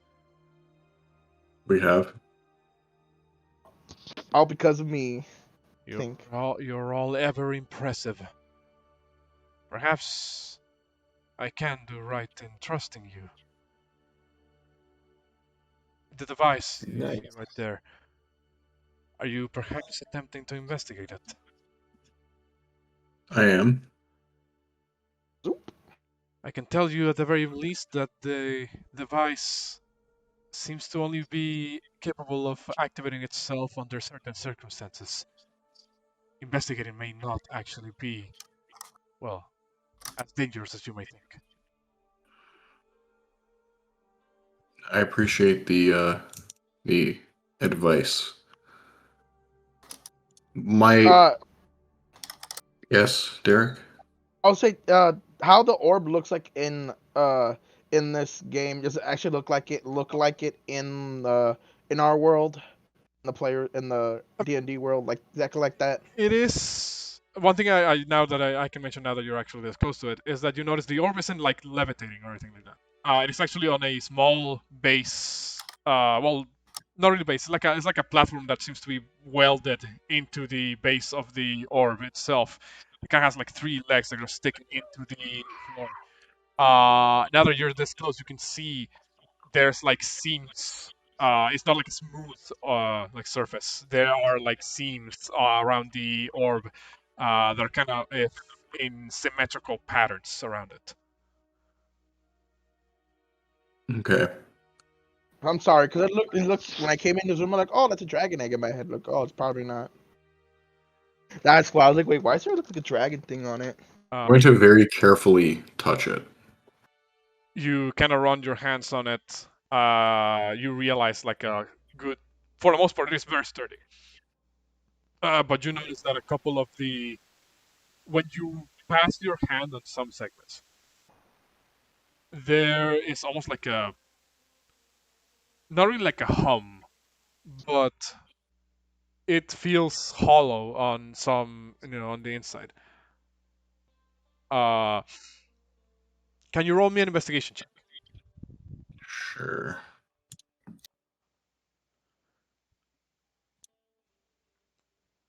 19. You pick up on a couple of things. Through some of the seams, the gap is just enough for you to be able to see inside. You notice that inside the sphere, there's actually what appears to be some form of a cog-like mechanism. It seems much like the Courtkeeper said. This device does seem to combine magic with science. There's a blue glow you notice coming from inside the object, but there's still like a bit, almost like a clockwork mechanism going in from the inside. You believe, with that investigation check, that perhaps you can at the very least jam the device for a while. Okay. If you would all permit me 10 minutes, I should be able to gain some, through the use of magic, some slightly deeper understanding of this. And I have a question for you, DM. According to Identify, it says that if it is a magic item or some magic imbued object, I can learn its properties and how to use them, whether it requires attunement to use or how many charges it has, if any.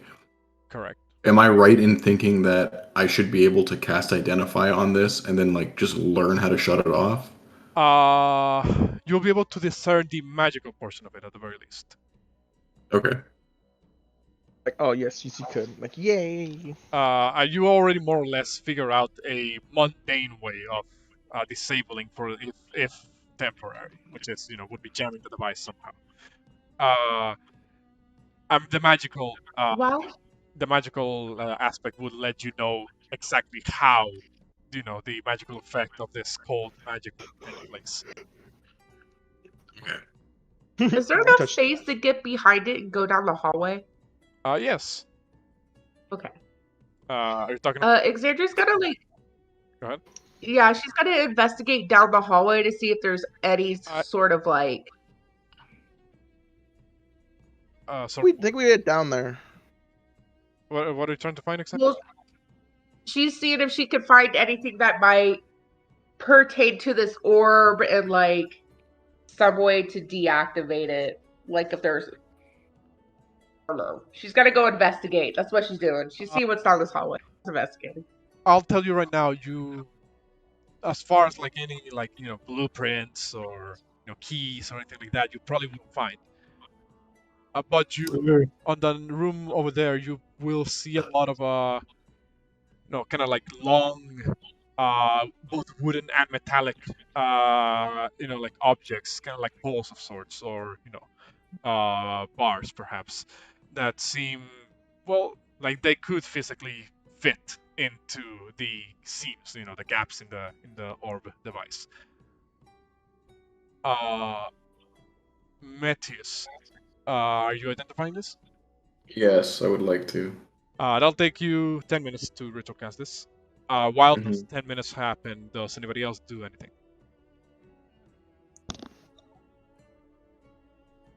Uh, he's, I'll just stand guard in case something happens. Okay. Derek, Juno? I want to do something stupid, but I don't want to do it. Just do it. It'll be So- Not funny. the time, not the time, not the time. It's not touching the orb, but I want to put my crown on just because I want to. I'll probably just. yeah, Guys, save don't this let rock Derek touch it.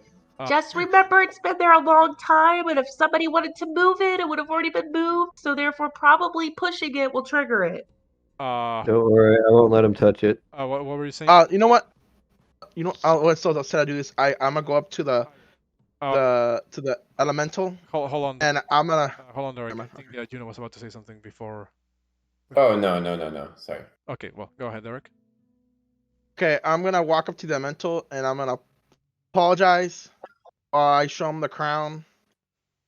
To him, sir, I forgot him already. God damn it. Forge Keeper. Forge Keeper, yeah. Forge Keeper. There, I got my brain. Hey, Mr. Forge Keeper, I came here to apologize on behalf of the original Dragonlords. I show him the crown and me put it on. Like, I was one of the original ones that used you to first create our weapons and kept it here for so long. Me more to apologize for them. They're all long gone, but I'm still here, sadly. It's like you, I was imprisoned by someone. I will not mention who because I am scared of that someone still to this day. I'm more sincere, and I am very sorry for you to be stuck here for so long.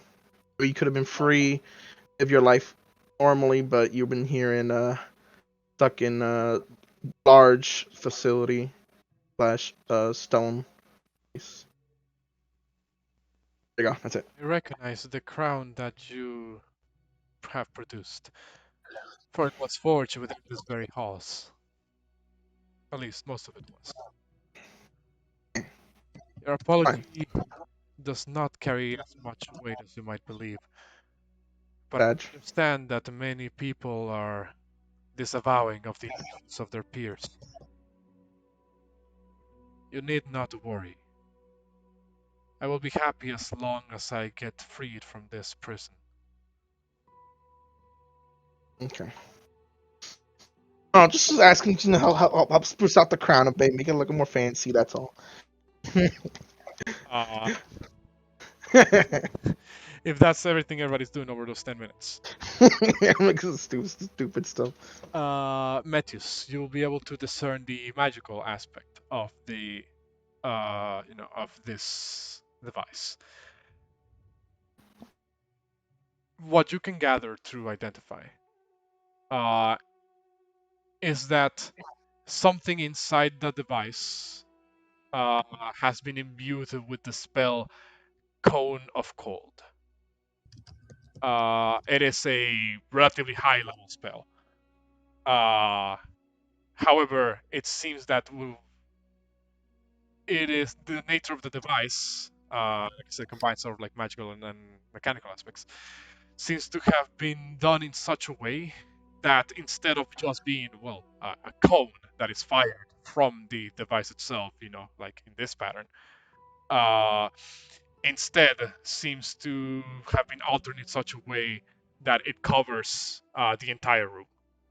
Almost as if it's like a cone that comes from above rather than from the device itself. However, it is the device that controls that magical element. Let me double check something.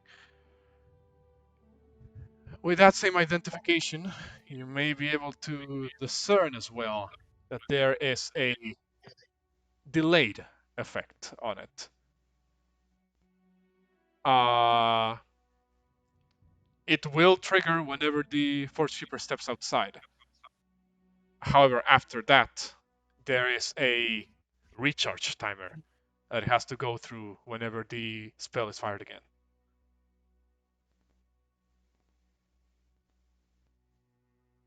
Okay. All right.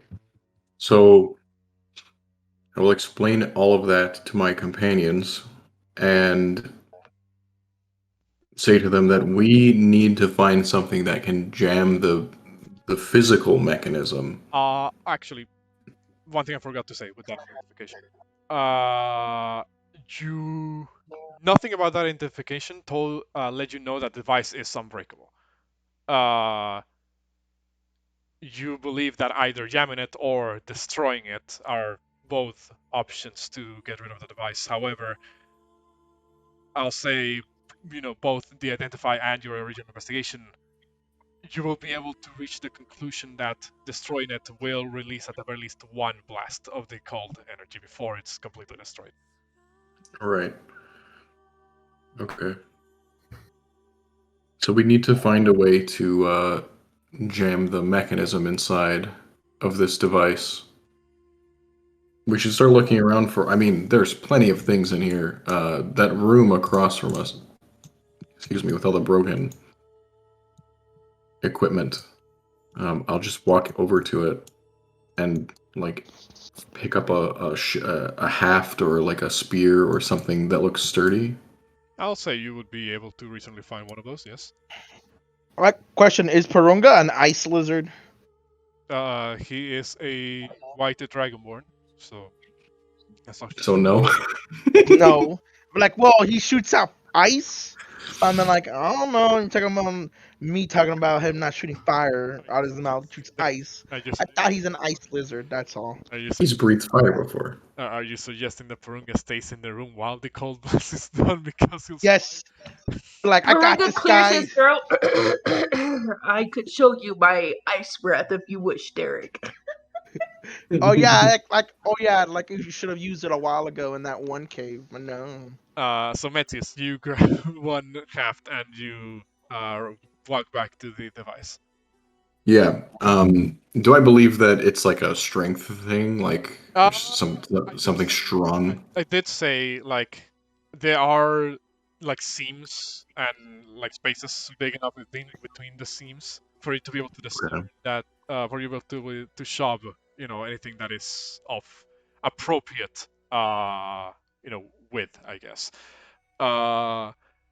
It wouldn't be really much of a strength, but rather to know where to put it, right? And because of your original investigation check, I'll say you would be able to discern just where you can actually jam this thing to stop, if momentarily, the trap. All right, I'll attempt to jam the trap then. So you can take aim, look with the haft, and jam it into the device. At that point, you hear like some sound of like metal, like being hit against metal, as if something happened that is putting a stop to the device. You're not sure how long that haft's gonna hold on, but what do you do now? Well, I will indicate that the trap is jammed, at least for now. Keeper, would you like to try to leave this pit of lava? There is a hesitation on the Forge Keeper's movements. Fine. I suppose you've gone all this far. I can trust you. And oh, you want to say something? Just a case. I'm not quite sure how it works.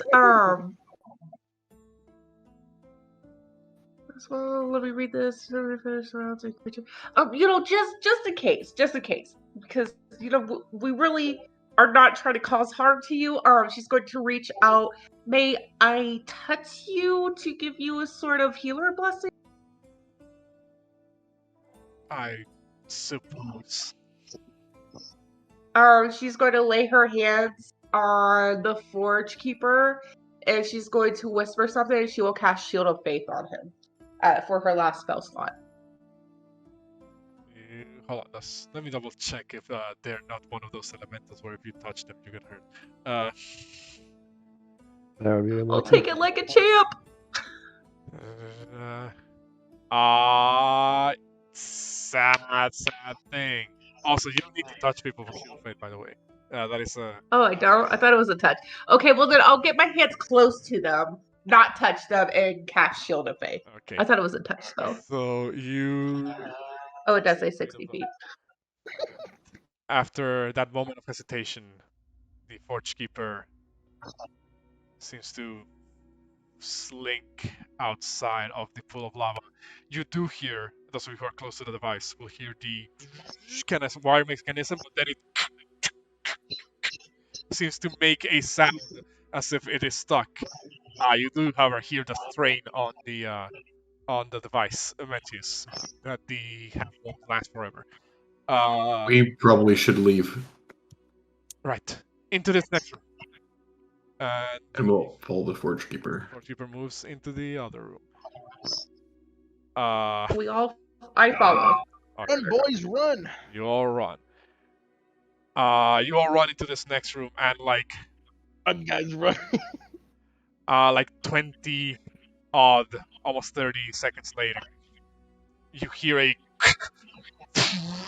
and as the half breaks and the device whirls up, you kind of see, for those who would be close enough, would be able to see as the orb kind of lifts segments of itself, like undoes like parts of the seams to reveal like a central, so like magical looking orb, smaller orb, blue in coloration inside the mechanism.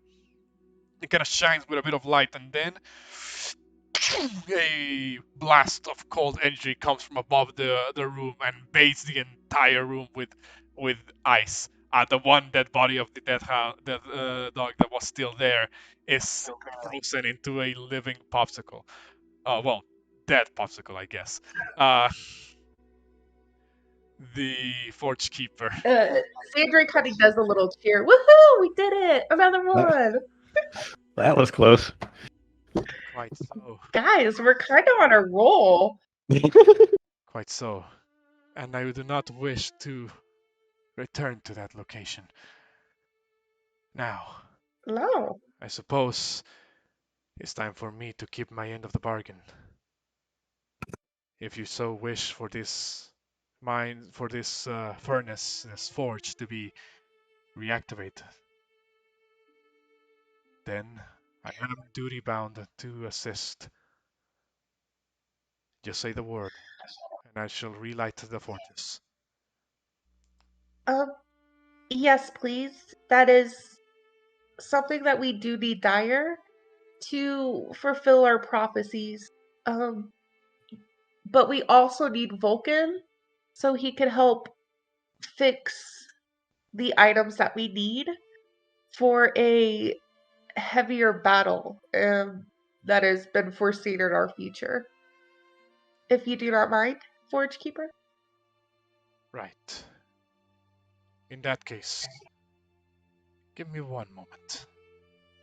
The Forge Keeper looks into the hole here, and you see as they begin to, like, the hole, mind you, is way smaller than they are in size. However, you see as the Forge Keeper's body seems to begin to flow, almost as if turning into like a pseudo liquid form, as they dive down into the tunnel, disappearing for a couple of seconds. After a bit, you hear a kind of like rumbling sound, and after a couple of seconds, the furnaces begin to spew these gouts of like molten magma and lava into some of the empty vats that were empty before. You soon enough you begin to hear a sort of larger mechanism be activated within the walls of the forge. The little almost conveyor belt like structures that I described before, you see as they begin to move, some carrying buckets of lava as they are moving from one side of the room to the other. sometimes going into these little gaps on the wall seem to have, now produce some movement because of the belt. The Mithral Forge has been reactivated. Yay. Your third labor has been completed. Fuck yeah. Woohoo! You guys are now level 5. That's cool. We finally leveled up. We've been level 4 for like 12 episodes. Well, that was last year, like around November. Okay. That is where we're going to be ending the session. No. To get my stuff maxed out. Level 4. You guys can level up now, but remember the chains only go into effect until in the next long rest. Mhm. Okay. Guys, we did it. We saved the Forge Keeper too. But yeah, that is the session. I hope it wasn't too stressful to fight against that Cerberus. That was That fight was really good. Yeah. that was close. You guys did actually Come on. better than I expected. For a moment, It's 5. Come on. I was really afraid that I was gonna have everybody killed. I was like, oh god, no, oh god, no. Remember, Everybody kept whipping. just a reminder for my rules on HP. You can roll, but if you get below average, you can take the average.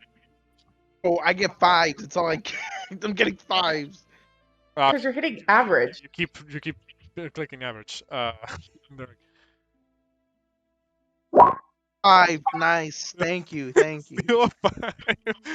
Bruh, Man. come on, man. It is what it Bullshit. is. One more time. I guess Derek is meant to stay average. No, I'm taking 5. Fuck that. I'm taking 5. Fuck that. 35. All right. Well, with that being said, I do need to wrap up the recording here. 1 second. So yes, that'll be that for this episode. For those of you who are watching this on YouTube, continue following along with the adventures of this crew. As this may have been the end of the 3 labors, but their adventure is just beginning. So keep watching to see how they manage to accomplish the next segment of their task, because the prophecy doesn't just end here. With that being said, it's time for us to sign off.